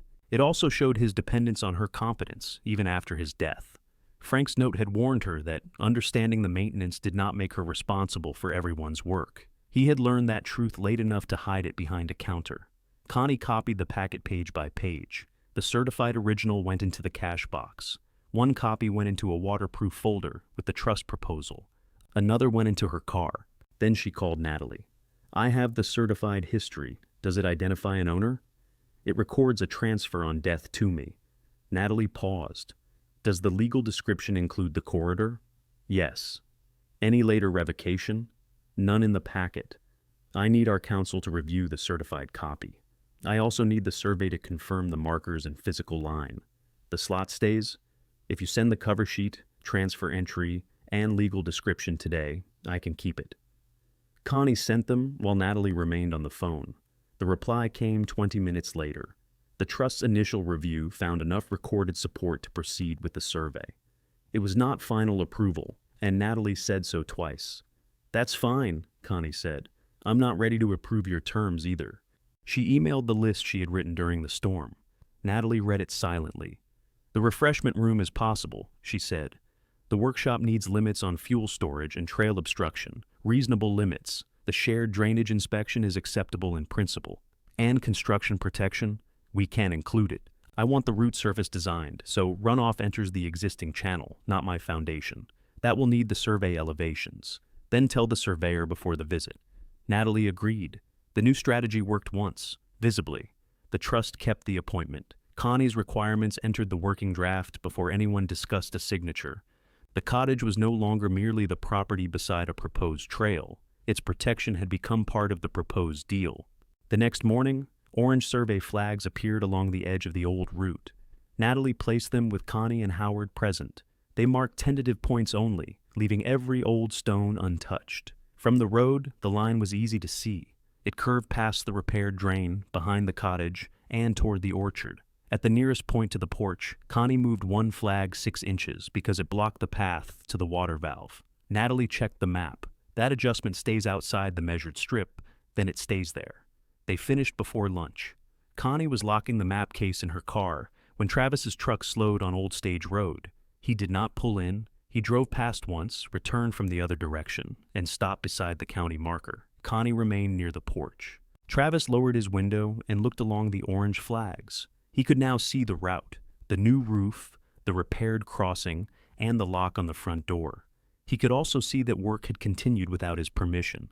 His truck stayed there long enough for Connie to know the next pressure would not be another email asking her to wait. Then he turned into the gravel and drove straight to the front door. He got out with a copy of Connie's email in his hand. "You changed the locks." "Yes." "You told me not to enter." "Yes. I'm the executor. This property isn't on your inventory. You keep saying that, like it settles ownership. It settles whether you can use the estate keys to enter while the record is being reviewed." Travis looked past her through the front window. The counter panels had been replaced, and the green cash box was no longer visible. "What did you find in the wall?" "Dad's maintenance records. Those are estate papers. They relate to this parcel, which Dad owned." Connie did not correct him. His certainty had become useful. He still believed Frank's death pulled the cottage into the same estate they had already divided. "Show me the county packet," he said. "I'll show it when Natalie can place it beside the probate inventory and explain what the trust requires. She's not our lawyer. No, she's the person deciding whether the trust will proceed. This has nothing to do with her until the family settles it." The trust approached the site owner, not the family. His eyes narrowed. "So, you are claiming ownership. I'm following the certified record." "That is a yes. It's the answer you'll get until we review the papers together." He stepped toward the porch. Connie did not move from the top step. Howard was in the orchard, close enough to see them, but too far away to hear. Connie knew Travis noticed him. "You replaced the roof with estate property under dispute," Travis said. "I paid for it. Then you chose to risk your money." "Yes. You don't get reimbursed ahead of everybody else. I haven't asked for reimbursement." That unsettled him. He had expected repairs to become another claim he could argue down. "What are the flags?" he asked. "Preliminary root points. Remove them." "No. You don't have authority to let people mark family land. They didn't disturb anything." "Connie, I am telling you, as executor, to stop. And I'm telling you that the certified parcel history is ready for review. Then give it to me. You'll see it with the inventory." He stared at her for a long moment. "You think you're being careful," he said. "You're making this look worse." "To whom?" He folded the email and put it in his pocket. "We'll see." He drove away without trying the new lock. By 2 that afternoon, Natalie called. "Travis contacted the trust," she said. "What did he tell you?" "That he represents Frank's estate and disputes your authority over the corridor. He says the property was omitted inadvertently and remains subject to family settlement." "Did he send evidence?" "He sent the probate appointment naming him executor and your signed waiver. Neither document mentioned the cottage. Both looked official enough to create delay." "What happens now?" Connie asked. "Our counsel has paused the easement draft. You have the recorded transfer. We do, and it appears clear. But we cannot continue negotiating while an executor claims an unresolved estate interest without addressing it. Addressing it how? We need the parcel history authenticated against the markers and the estate inventory reviewed beside it. We also need the family dispute disclosed in the acquisition file. You're releasing the survey slot. A pause told her the answer. The surveyor won't perform a boundary-dependent route survey while site authority is actively challenged, Natalie said. The slot was reassigned this morning. Travis had removed the advantage Connie's record request created. The deadline still ran, but the first survey appointment was gone. When is the next one? I don't have one within the proposal period. Connie stood at the toll counter. Rainwater still ticked from the gutter outside, slow and harmless now. Then find another way to authenticate the markers. I'm trying. Try with me informed. That's fair. What exactly does council need? A qualified county surveyor can inspect the surviving markers and compare them to the recorded correction. It doesn't have to be a full construction survey for this stage. Can you arrange that? I can request it. Your father's correction refers to county-observed marker work, so someone from that office may be willing to authenticate the record points. That handles the ground. What handles Travis? A joint evidence meeting. We place the certified parcel packet beside the estate inventory and allow everyone to see the same record. At the cottage, council would prefer an office. The property is here. The marker is here. Travis called it an abandoned liability when he gave me the keys. He can review it where I've been paying to keep it standing. Natalie considered that. I'll propose the cottage. Who needs to attend? You, Travis, Deborah, and me. The surveyor if available. If the county filings witness can be located, a brief confirmation may help authenticate the corrected entry. The witness doesn't decide ownership. No. The recorded document does. A witness only confirms the filing was made as it appears. That kept the leverage where it belonged. Set it up, Connie said. I need to warn you. Travis's challenge becomes part of our internal record. If the dispute continues after review, the trust may move south rather than spend funding on uncertainty. How much time do we have? 33 days remain. The original offer had felt generous when it arrived. Now every day carried the weight of another person's delay. Natalie promised to call that evening. Before she did, Deborah arrived. She did not bring food this time. She walked into the front room after Connie opened the new lock and stood with her purse still over her shoulder. Travis says you won't show him the papers. I offered to review them together. With the trust sitting here, yes. He thinks you're trying to embarrass him. I'm trying to prevent 3 different versions of the same record. You could show me. You'll see them at the meeting. Deborah looked wounded. You don't trust me either. I trusted you to check the accounting. That again. It hasn't stopped mattering because you're tired of hearing it. I said I should have looked closer. No, you said you wanted it finished. What do you want from me, Connie? The question came out louder than Deborah intended. She lowered her voice. Do you want me to say Travis cheated us? I don't know that he did. Then what? I want you to look at the inventory and the certified record at the same time. I want you to ask your own questions. I have asked questions. You ask me what I found. You ask Travis what he thinks. Then you choose the answer that ends the conversation fastest.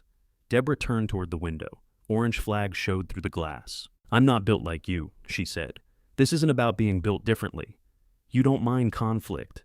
Connie almost answered too quickly. She did mind it. She felt every silence after a difficult call.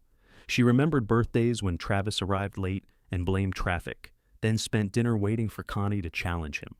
She knew how Deborah's face changed before she asked Connie to fix a problem nobody else would name. I minded enough that I did your part for years, Connie said. Deborah's eyes filled, but she did not cry. That's cruel. It's expensive. There's a difference. You always kept track. No. That's why I'm standing here with almost no savings. Deborah looked at the new wiring, patched plaster, and dry ceiling. Until then, the repairs had seemed like Connie's stubborn choice. Now she understood that the money was nearly gone. You spent all of it? Enough. Before you knew for certain? I knew the roof would fail. I knew the drain threatened Howard's field. I knew no one else was coming. You could have stayed with me. That would have given me a bed, not a decision. Deborah sat on the stool by the counter. If the paper names you, she said, what happens to us? Connie understood what she meant, not the legal answer. The money. I won't decide that before the meeting, so you might share it. I might choose terms that keep the cottage working. That isn't what I asked. It's the answer I have. Deborah stood again. Travis thinks the three of us should sign something now, before the trust gets further involved. What kind of thing? A family agreement. Whatever the record says, any payment gets divided. Did you see it? No, he's drafting it. Then don't sign it. You don't get to tell me what to sign. No, I get to refuse. Deborah's expression closed. If you make this only about you, she said, don't expect us to pretend everything's normal afterward. Nothing is normal now. That's your choice too. She left before Natalie called back. The county could send a surveyor in 8 days to inspect the route markers and compare them to the corrected description. Natalie had also located the witness named on the filing. The woman was a former county clerk who remembered Frank and was willing to confirm her signature at the evidence meeting. Neither person would decide the family dispute. They would only remove excuses about whether the marker and filing were genuine. Natalie proposed a meeting date 2 days after the inspection. Travis agreed on one condition, she said. No easement is signed that day. I wasn't planning to sign. He also wants the certified packet available to everyone in advance. No. Connie. He already acted on a waiver before I returned. I'm not sending him another document to interpret alone. Everyone reads it together. Natalie let out a quiet breath. I'll tell him the certified original will be present at the meeting, Connie agreed. After the call, she walked the route alone. The rain had pressed the grass flat around the orange flags. At the marker, tire tracks showed where Travis had pulled onto the shoulder. One rut ended close to the stone, but had not touched it. She reset a loose protective stake and cleared gravel from the drain mouth. 33 days remained. The trust could still leave. Deborah might sign Travis's family agreement. The cottage had consumed nearly all the money Connie could reach without debt. The recorded transfer gave her one leverage, and using it would cost privacy, family ease, and the option of pretending the settlement had been an unfortunate misunderstanding. Connie took the certified packet from the car and returned it to the metal box behind the toll counter. Then she locked the new front door and tested it twice. She would open it for the inspection and the meeting. She would not open it for pressure disguised as family peace. 8 mornings later, she unlocked it for the county surveyor. He arrived in a county truck with a tripod, a measuring rod, and a weatherproof case of old map copies. Natalie came separately. Howard waited by the orchard fence, where the second surviving stone stood beneath the pear branches. Travis had been notified of the inspection. He did not attend. Deborah sent no reply. The surveyor began at the iron plate near the road. He photographed the stamped reference, measured the stone base, and compared its position with the corrected map. This post has been straightened recently, he said. Yes, Connie replied.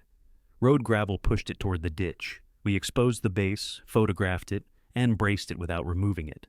Do you have the photographs? She showed him the images from the morning she and Howard found it. The first showed the plate face down beneath gravel. The next showed the fixed base before they touched the surrounding stones. Her measurements appeared in Frank's notebook with the date and time. The surveyor examined each picture. This helps, he said. Never reset a marker yourself. We didn't. You altered its position above ground. We returned the plate to the angle allowed by the existing base. He looked at her, then at the stone. That distinction may hold. I need to inspect the footing. Connie did not argue. She had wanted the marker readable and protected. She had also created a question by touching it. Competence did not prevent mistakes. It only made them harder to ignore. The surveyor removed loose gravel with a hand tool. The lower part of the stone remained packed in older soil. A small metal pin ran through its base, matching a detail on the county correction. He measured again. The footing hasn't moved, he said. The top leaned because fill accumulated on the roadside. Can you authenticate it? If the other points align. They followed the route behind the cottage.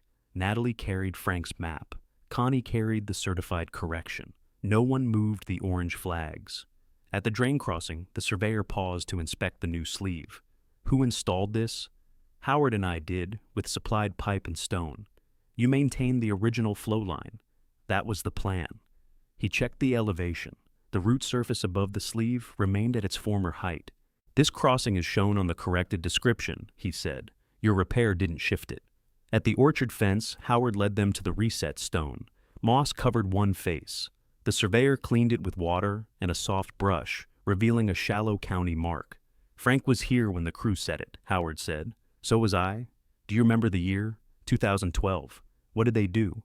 They lifted the same stone, checked the line, and set it back after grading work disturbed the shoulder. Did they add the metal cap? It was already there. The surveyor entered Howard's statement into his field notes, then asked him to sign only what he had personally observed. They continued to the rocky rise beyond the pear row. The final point was not a standing marker. It was a cut in a fixed stone, described in the old record by direction and distance. The surveyor set up the tripod. Connie waited beneath a pear tree. Her shoulder ached from carrying the document case, though it weighed little. She switched it to her left hand and watched him take readings. Natalie stood beside her. "If the point fails?" Connie asked. "We still have the recorded deed," Natalie said. "But the trust may not be able to confirm that the usable ground matches the legal corridor. And then, the southern route. Yes." The surveyor moved the rod twice. He checked the numbers against the map, walked back to the drain, and took another reading. Howard tried to examine a pear leaf, as if he were not waiting. Finally, the surveyor returned to the fixed stone and pointed to a narrow groove partly hidden by lichen. "This is the described cut." Connie saw it only after he traced the edge without touching it. "Does the line match?" she asked. The road marker, crossing, reset stone, and terminal cut align with the corrected corridor within the recorded tolerances. Natalie let out a breath. "Can you put that in writing?" Connie asked. "That's why I'm here." He was equally clear about what he could not confirm. "I authenticate the markers and their relationship to the recorded description," he said. "I do not determine who owns the parcel. I don't interpret the transfer on death, and I don't settle disputes with an estate." "The record does its own work," Connie said. "That's the proper idea." He prepared a field statement at the cottage counter. Connie read every line before signing as site contact. Howard signed as the witness to the 2012 reset. Natalie accepted a copy for the trust. One uncertainty was gone. The corridor Frank preserved on paper still existed on the ground, in the only place the trust could use without sending walkers onto an unsafe road shoulder. After the surveyor left, Natalie remained at the counter. "Our counsel will restore the acquisition review," she said. "Not the easement draft yet. That waits for the evidence meeting. How many days remain?" 25. Is that enough? If the meeting resolves the ownership challenge, and if Travis keeps objecting after seeing the record, the trust will decide whether his objection has any support. We don't require every relative to be pleased. We require confidence in the owner's authority. Connie placed the field statement beside the certified packet. "You could send these to council now," Natalie said. "If the transfer is accepted, the trust may be able to continue with you without a family meeting. That would be easier. It might protect the deadline. It would also allow Travis to claim he had been excluded. Deborah would hear his account first, and perhaps accept it, because it arrived without a room full of papers demanding attention. Connie could sign the easement privately, receive the payment, and tell them afterward. The recorded transfer might give her that right. She knew how it would feel from the other side. "No," she said. "We hold the meeting. You're taking a timing risk. I know. I need a reason for counsel. Everyone used one inventory. Everyone will see it beside one certified history. No summaries in advance." Natalie nodded. "That's a reason." They arranged the evidence in the order it would be reviewed. First came the probate inventory, then the appraiser's instructions showing the asset list supplied by Travis, then the certified parcel cover sheet, acquisition entry, corridor correction, and transfer on death. The surveyor's statement followed the maps. The former county clerk would attend for the filing pages only. Natalie had spoken to her. She remembered Frank because he returned twice to correct a spacing error in the route description before recording it. "She won't discuss his intentions," Natalie said, "only what she witnessed. That's enough." Travis asked whether she's your friend. "I've never met her. I told him that." Connie borrowed 2 folding chairs from Howard and brought the clean stool from the east room. She placed all of them around the toll counter. No one would sit at the head because the counter had no head. Howard watched her set out water glasses. "You're making this very civil," he said. "I'm making it usable. You could make him stand. I could lock the door and let the trust decide without him. Would you?" "No." Howard leaned against the wall.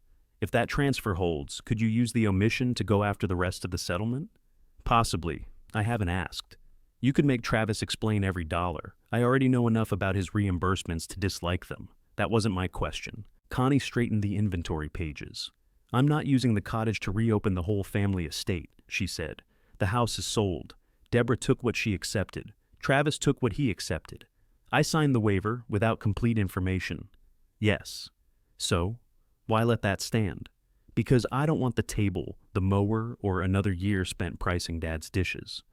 I want them to stop reaching for the one thing they refuse to examine. Howard considered that. Merciful, he said. Practical. Can be both. Connie did not answer. Travis called that evening. I'll withdraw my objection to the trust, he said, if we agree before the meeting. To what? 1/3 of any corridor payment to each of us. You keep use of the cottage, since you've put money into it. You're offering me use of a property you say belongs to the estate? I'm trying to compromise. Does Deborah agree? She will. That means you haven't asked her. She wants peace. You want her signature. His voice hardened. You'd rather humiliate me in front of strangers. I'd rather read the same papers in the same room. You already know what they say. Yes, and you still won't tell me. I told you what they concern. You'll see the certified original at the meeting. What if I don't come? Then Natalie notes that you were invited and the review continues. He was quiet. Connie could have told him then. She could have read the beneficiary line aloud and let him sit alone with it for 2 days. Part of her wanted to hear the silence that followed. She did not. Travis, she said, bring your complete probate inventory, not another summary. You think I falsified it? No. I think you treated a search failure as permission to stop. That's your version. Bring yours. He ended the call without agreeing. Deborah called 10 minutes later. Travis says you rejected a fair split. He offered to divide a payment before reviewing ownership. You're keeping all of it. I haven't completed an agreement. You know what I mean? Yes. Deborah breathed into the phone. Do you want me at this meeting? I sent you the invitation. That isn't what I asked. Connie looked around the restored front room. The walls still needed paint. The counter bore marks from decades of use. Frank's note remained locked away because the meeting was about what he recorded, not a private sentence Connie could use to win sympathy. I want you there, if you're willing to read before choosing a side, she said. And if I'm not, then don't come. Deborah went quiet. That's different for you, she said. What is? You usually tell me what I should do. Connie sat on the cot. I'm done doing your part before you arrive. The words closed an old door between them. Connie heard it happen in Deborah's silence. All right, Deborah said, I'll come. When the call ended, Connie wrote both confirmations in the site log. Travis had not said yes, but his proposed bargain showed he understood the meeting could move without him. She placed the certified packet, inventory, and survey statement in separate folders. Then she labeled an empty fourth folder, Easement Terms. That folder would stay closed until ownership was settled in the room. Using the record would give her control of the corridor. It would also end the family habit of letting Travis decide, Deborah avoid, and Connie repair whatever remained. There would be no way to prove the first without exposing the second. Connie turned off the counter light and left the chairs where they were. In 2 days, the cottage would stop being the place nobody had bothered to enter. It would become the place where all 3 of them had to look. Travis arrived first. He carried a leather folder and chose the chair nearest the front door. He did not comment on the new roof or the repaired room. He placed the probate inventory on the counter and kept one hand over it. Deborah came next. She sat across from him without taking off her coat. Natalie arrived with the surveyor and the former county clerk. The clerk was an older woman with a careful voice and reading glasses on a chain. She had brought no files of her own, only identification and a copy of the witness page Natalie had sent her. Howard remained near the wood stove. He was present for the marker history, not the family accounting. Connie locked the front door after everyone entered, then placed the certified packet in the center of the counter. Natalie began. The trust is here for one question. Who has authority to grant the route easement? Travis opened his folder. Frank Pierce owned this cottage. It should have been included in his estate. I'm the executor, so any negotiation has to go through me. Do you have a deed or parcel history supporting estate ownership? Natalie asked. I have the probate appointment and the family settlement. That wasn't my question. The cottage was overlooked because it had no established market value. An omitted asset doesn't become the personal property of whoever happens to find it. He looked toward Connie. She entered with keys I gave her. She made repairs before title was settled. Then the trust offered money, and she started treating the property as hers. His version sounded orderly. It removed the kitchen, the missing inventory line, and his demand that Connie accept every cottage expense or return the keys. It made him the responsible executor, correcting an innocent omission. Deborah listened with her hands folded in her lap. She had heard much of it already. In the cottage, with Frank's counter beneath her elbows, it sounded less complete. Travis slid Connie's signed waiver toward Natalie. "We divided the estate under this agreement," he said. Connie accepted the process. Natalie read the first page. "This concerns the inventoried estate. It concerns all 3 heirs. Connie's status as an heir isn't the issue. We're reviewing the owner of this specific corridor. It was Dad's property," Travis said. "Dad died. His property belongs to the estate." There it was, stated without qualification. He had committed fully to the rule he wanted everyone else to accept. Connie opened the first folder. "This is the inventory Travis used," she said. He pushed his copy forward. "Complete, except for the cottage. Was it complete when you sent me the waiver?" "It was complete based on the records available." "Did you tell me an asset might be missing?" "No one knew there was an asset to miss." "You knew the cottage existed. I knew the building existed. I didn't know it had a separate parcel account. Because you searched by Dad's home address. I used the information I had." Connie placed the appraiser's engagement letter beside the inventory. "You supplied the information." Travis looked at Deborah. "This is exactly what I said. An innocent omission." Deborah leaned over the inventory. "Where would it be if you had included it? Real property. There's only the house." "Yes." Deborah ran a finger down the page again. She had signed the distribution after reading totals, not descriptions. Now she saw the empty place where the cottage would have appeared. Natalie asked Connie to open the certified packet. The county cover sheet came first. It identified the Pierce Toll Cottage and original route remnant under OSR17C. A note distinguished it from Frank's Jacksonville residential account. Deborah placed the cover sheet beside the inventory. "This was tracked separately," she said. "Yes," Connie replied. "Before Dad died?" "For 32 years. Deborah looked at Travis. "You said it had no formal property papers. There weren't any in the house file.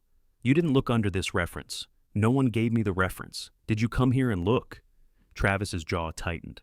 "We've covered that." "No," Deborah said. "Connie and I covered it." "I'm asking you." "No, I did not search a wet, unsafe building for a number I didn't know existed.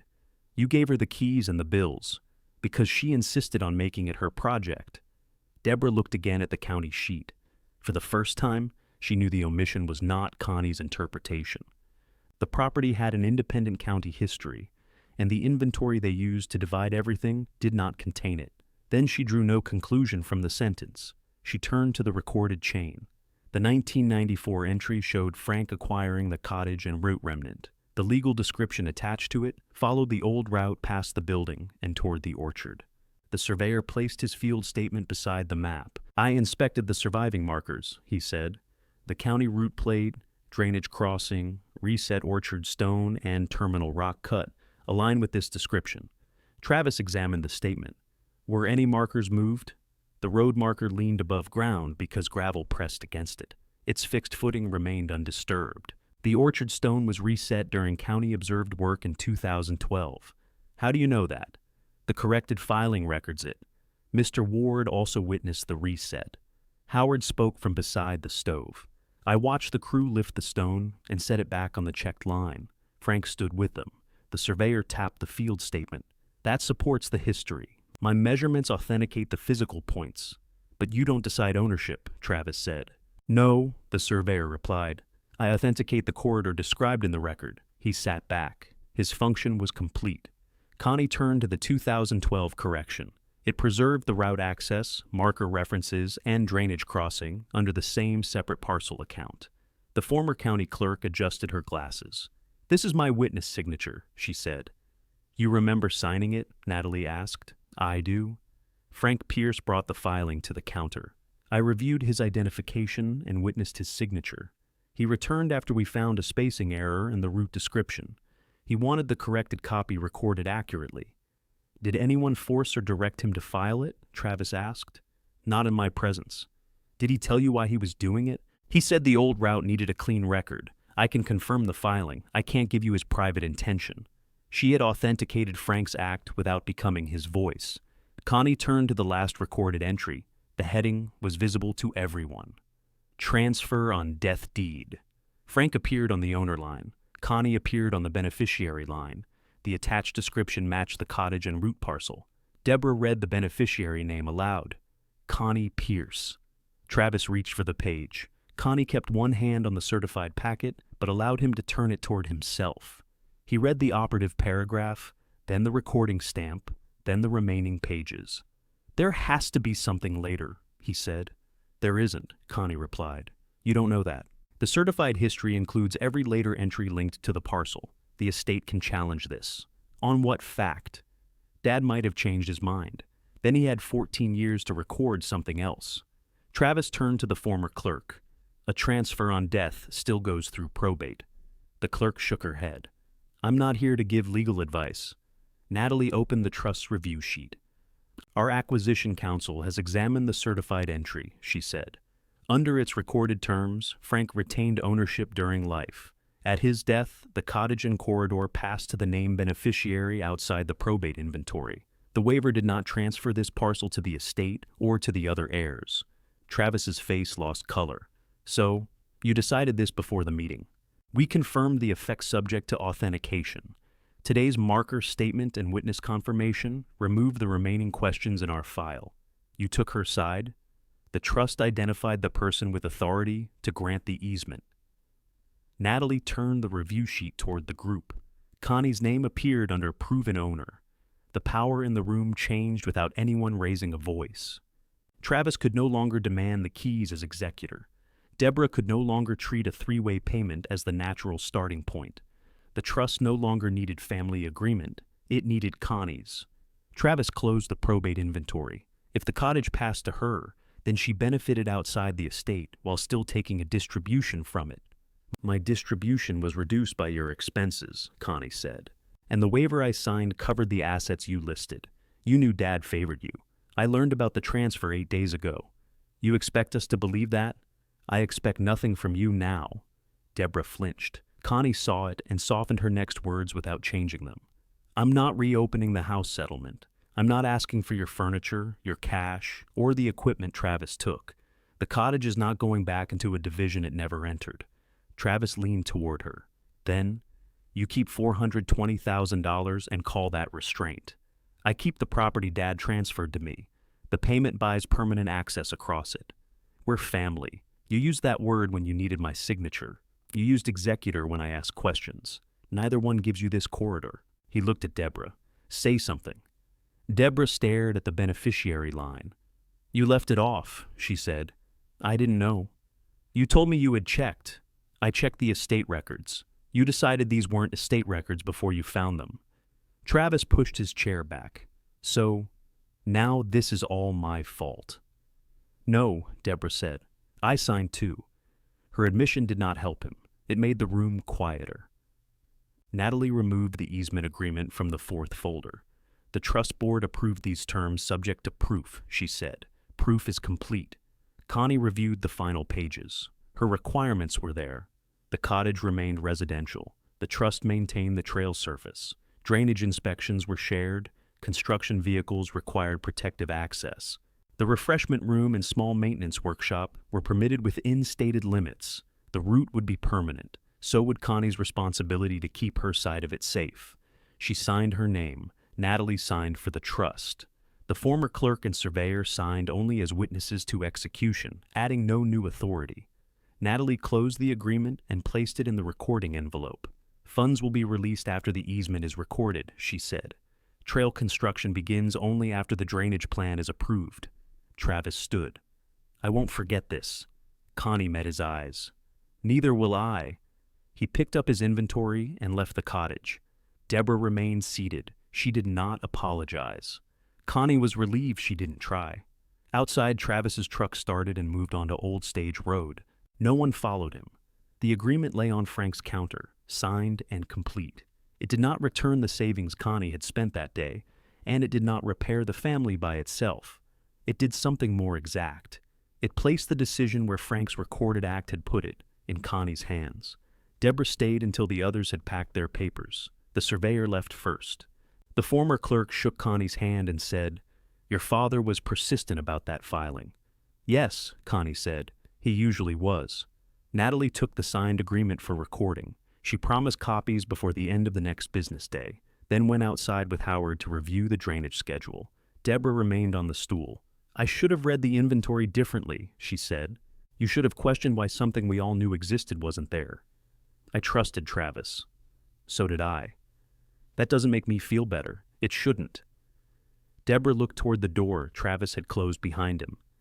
"I asked you to share the payment before I asked what Dad had done." "Yes. I'm sorry." Connie folded the certified packet closed.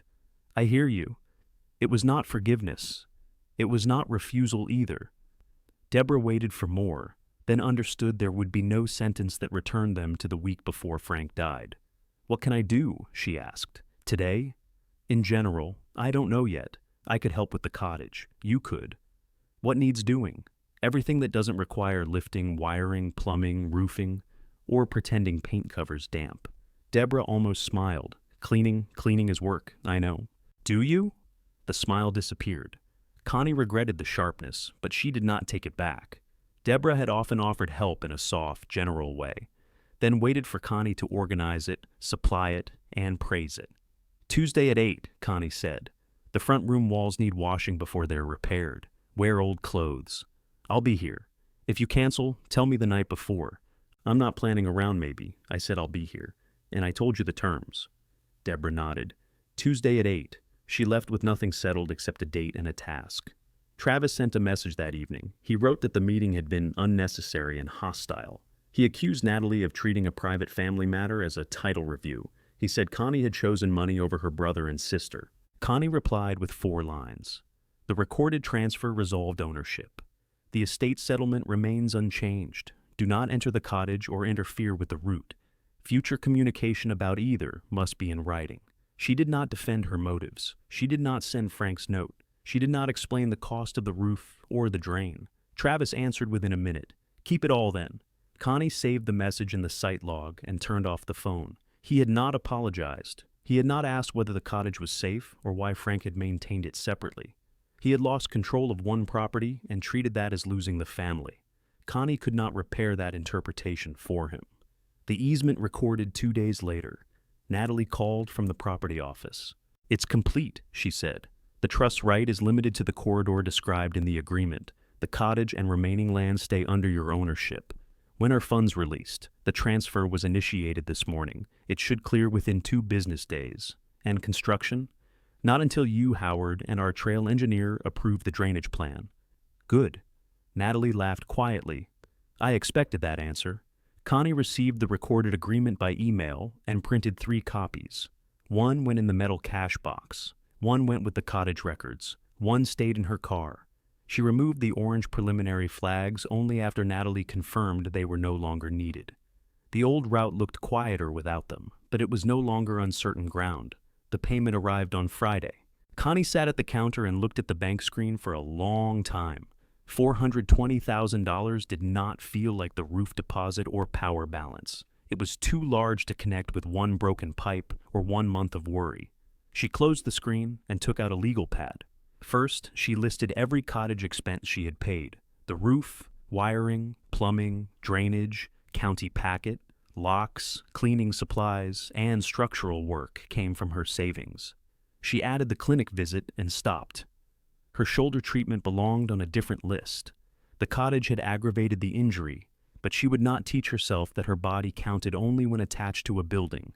She set aside the amount needed to replace her savings and pay the credit card balance. Then she reserved money for taxes, insurance, trail obligations, the workshop, and the refreshment room. Only after those duties had a place did she calculate what remained for her own security. Howard came in carrying the first shared drainage checklist. "Trust engineer sent this," he said. "Too many boxes. Most forms have too many boxes. 1 asks whether water is wet. It asks whether there's standing water. Same thing after rain." They reviewed each line. Connie removed repeated items and added inspection points at the foundation, sleeve inlet, orchard outlet, and root surface. Howard pointed to the signature section. "They want both property owners. They should. You could have signed for the cottage and let them deal with my side. That would be foolish." "Still." Connie looked at him. "You cleared that ditch before anyone knew the corridor had value. I cleared my end. You also brought water, tools, and enough opinions for a full crew. The opinions were free, the key wasn't. Howard still carried the emergency key. He had never used it without calling. Connie placed the drainage checklist in front of him.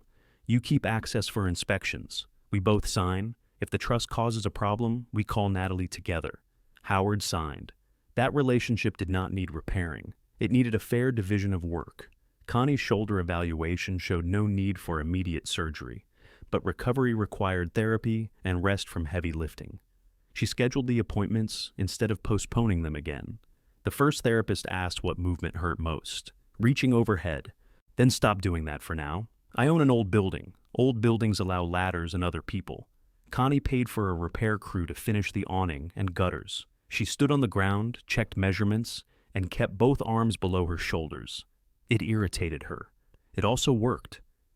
Tuesday morning, Deborah arrived at 7:53. She wore old jeans and carried rubber gloves, 2 buckets, and a bag of clean rags. She had also brought a small toolbox. "What's in that?" Connie asked. Scrapers, brushes, and the screwdriver set Dad kept in his kitchen drawer. Travis took those. He put them in a box of things neither of us had claimed. I asked for them. Did he give them to you? He left the box on his porch. That was not cooperation, but it was not interference. Deborah placed the tools on the counter.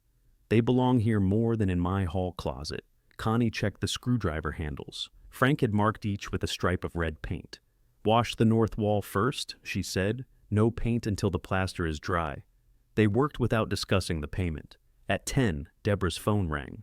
Travis's name appeared on the screen. She looked at it, silenced the call, and returned to the wall. Connie noticed but said nothing. At noon, Deborah rinsed the rags and packed her gloves. I can come Thursday, she said. The plaster crew will be here Thursday. Friday then. 8 o'clock. I know. She came Friday at 8. The next week she missed a morning because of a dental appointment. She called the night before, then arrived the following afternoon without asking Connie to rearrange anything. She cleaned window frames while Connie labeled electrical circuits. Small reliability was less moving than an apology. It was also more useful. Travis did not visit. He sent the final cottage utility notice he had received at the house. There was no message with it. The envelope had been placed inside a larger one and mailed to Connie. She paid the current charge and filed the receipt. Frank's house closed on schedule. The dining table stayed with Travis. Deborah kept the car and the furniture she had accepted. Connie did not ask either of them to trade back what had been divided. Some things remained gone because recovering them would only repeat the fight in another room. The trust began marking construction access after the drainage plan was signed. Natalie walked every point with Connie and Howard. When a proposed equipment path crossed too near the cottage foundation, Connie showed her the old water line and the repair photographs. Natalie moved the path. When the trail engineer suggested replacing the stone-edged ditch with a wider concrete channel, Connie objected. It'll move water faster toward Howard's lower field. The engineer reviewed the elevations and agreed. The stones remained. The trust added a shallow overflow area upstream instead. Connie watched the first load of trail gravel arrive on a small truck using protective mats. The driver stopped at the new lock and asked permission before entering. That mattered more than it should have. For weeks, people had treated the cottage as ground available to whoever spoke with the most confidence. Now, even the trust that had paid for access stopped at the boundary and waited for Connie to open it. She unlocked the gate, checked the mats, and waved the truck through. Deborah stood beside the porch holding a paint roller. "Where do you want me?" she asked. "The front wall after they pass." Deborah waited until the truck cleared the crossing. Then she went back inside and opened the paint can. She no longer asked whether everything between them was all right. Connie no longer supplied an answer to make the work easier. They had a dry room, a stated task, and another Friday on the calendar. For the moment, that was the relationship they could honestly maintain. By the third Friday, Deborah no longer needed to ask where the cleaning supplies were kept. She arrived, signed the site log, filled a bucket, and checked the wall they had painted the week before. When she found a damp spot near the lower window, she circled it lightly with pencil instead of covering it. Connie inspected the outside sill. "The flashing end's short," she said. "Can we fix it?" "We can have it fixed." Deborah accepted the correction. She had begun learning that helping did not require her to become Connie. Sometimes useful work meant identifying a problem early and calling the right person. The repair crew extended the flashing and sealed the frame. Deborah returned after the next rain to check the pencil circle. It remained dry. By late summer, the front room had clean cream walls, repaired plaster, and 3 simple tables near the windows. Frank's toll counter stayed where it had always been. Connie sanded only the rough edges and left the old marks in its surface. She installed a small sink behind it, along with a refrigerator for cold drinks and fruit. One shelf held coffee, tea, and packaged snacks. Another held trail maps supplied by Natalie. The east room became Connie's private living room and bedroom. She bought a firm mattress, hung plain cotton curtains, and placed Frank's photograph on the shelf with the picture facing outward. Her suitcase remained beneath the cot until Deborah noticed it.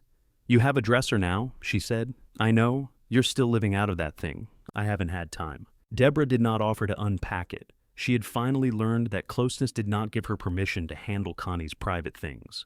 That evening, Connie opened the suitcase herself. The contract clothes went into the dresser, her work boots went beside the back door. She placed her toiletries in the repaired washroom and folded the suitcase flat. There was no ceremony. It simply stopped being luggage and became something stored on the top shelf. The workshop took longer. Connie used the old awning room at the rear of the cottage. The electrical upgrade gave her safe outlets and bright task lights. The repair crew leveled the floor, and Howard helped position 2 heavy benches while Connie directed from the doorway. "You're enjoying this too much," she told him. "I've waited months to watch you supervise without lifting." I lifted the tape measure, reckless. Frank's red-marked screwdrivers went into a rack above the first bench. Connie added her own meters, clamps, drill bits, and hand tools. A locked cabinet held solvents and anything the easement rules required away from the public room. She did not reopen a large contracting business. Her shoulder and her age had earned a vote in that decision. Instead, she offered small repair services. She sharpened orchard tools, repaired trail signs, replaced handles, tested lamps, and helped nearby property owners plan maintenance before hiring larger crews. People brought her problems that fit on a bench or could be solved with a careful visit. The work was useful without taking over her life. Howard became her first paying customer. He carried in a damaged pruning tool and placed it on the counter. "You know I can repair that in 10 minutes, Connie said. "That's why I brought money. You've done enough here. This is a business." He paid the amount written on her small price board. Connie issued a receipt. The drainage agreement received its first real test during an early autumn storm. Connie was at a therapy appointment when rain began falling harder than forecast. Howard checked the orchard outlet. Deborah, who had agreed to inspect the cottage side, drove to Old Stage Road in a raincoat and rubber boots. Leaves had collected against the sleeve inlet. Water was rising, but had not reached the root surface. Deborah called Connie from the ditch. "I can clear it," she said. "I have the long rake. Don't stand in front of the opening. I remember. Where's Howard? On his side. Send me a picture before you touch anything." Deborah sent one. Connie checked the water level and called Howard. He confirmed the lower swale was open. "Clear from the bank," Connie told Deborah. "Then send another picture." Deborah removed the leaves without stepping into the channel. Water passed through the sleeve and dropped away from the cottage foundation. She sent the second photograph, then waited 15 minutes and sent a third without being asked. When Connie returned, Deborah was sweeping wet leaves from the porch. "You followed the checklist," Connie said. "Yes, you called first. Yes, you did it correctly."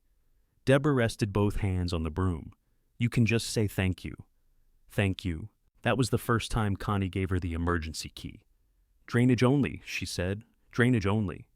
"And you call." "I call." Deborah put the key in a separate pocket of her purse. Trust had not returned because of an apology. It had returned far enough for one key with one stated purpose. The trust also had to prove reliable.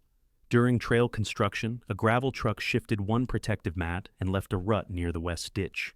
Connie stopped the work. Natalie arrived within the hour, inspected the damage, and had the crew restore the grade before another truck moved. No one told Connie she was being difficult. No one asked her to accept a promise that the rut would be handled later. Natalie signed the repair entry in the site log. "This is why you put the requirement in the agreement," she said. "This is why Frank kept the route records." The trust completed the walking surface without widening the old drainage channel. Low signs marked the cottage as a refreshment stop. Another sign explained that the route followed a surviving remnant of old stage road. Connie approved the wording. Frank's name appeared once, in a short line recognizing his years of maintenance. Nothing claimed he had acted alone. Howard's work and the orchard drainage were included in the maintenance record kept inside the workshop. Travis remained away through all of it. He did not apologize.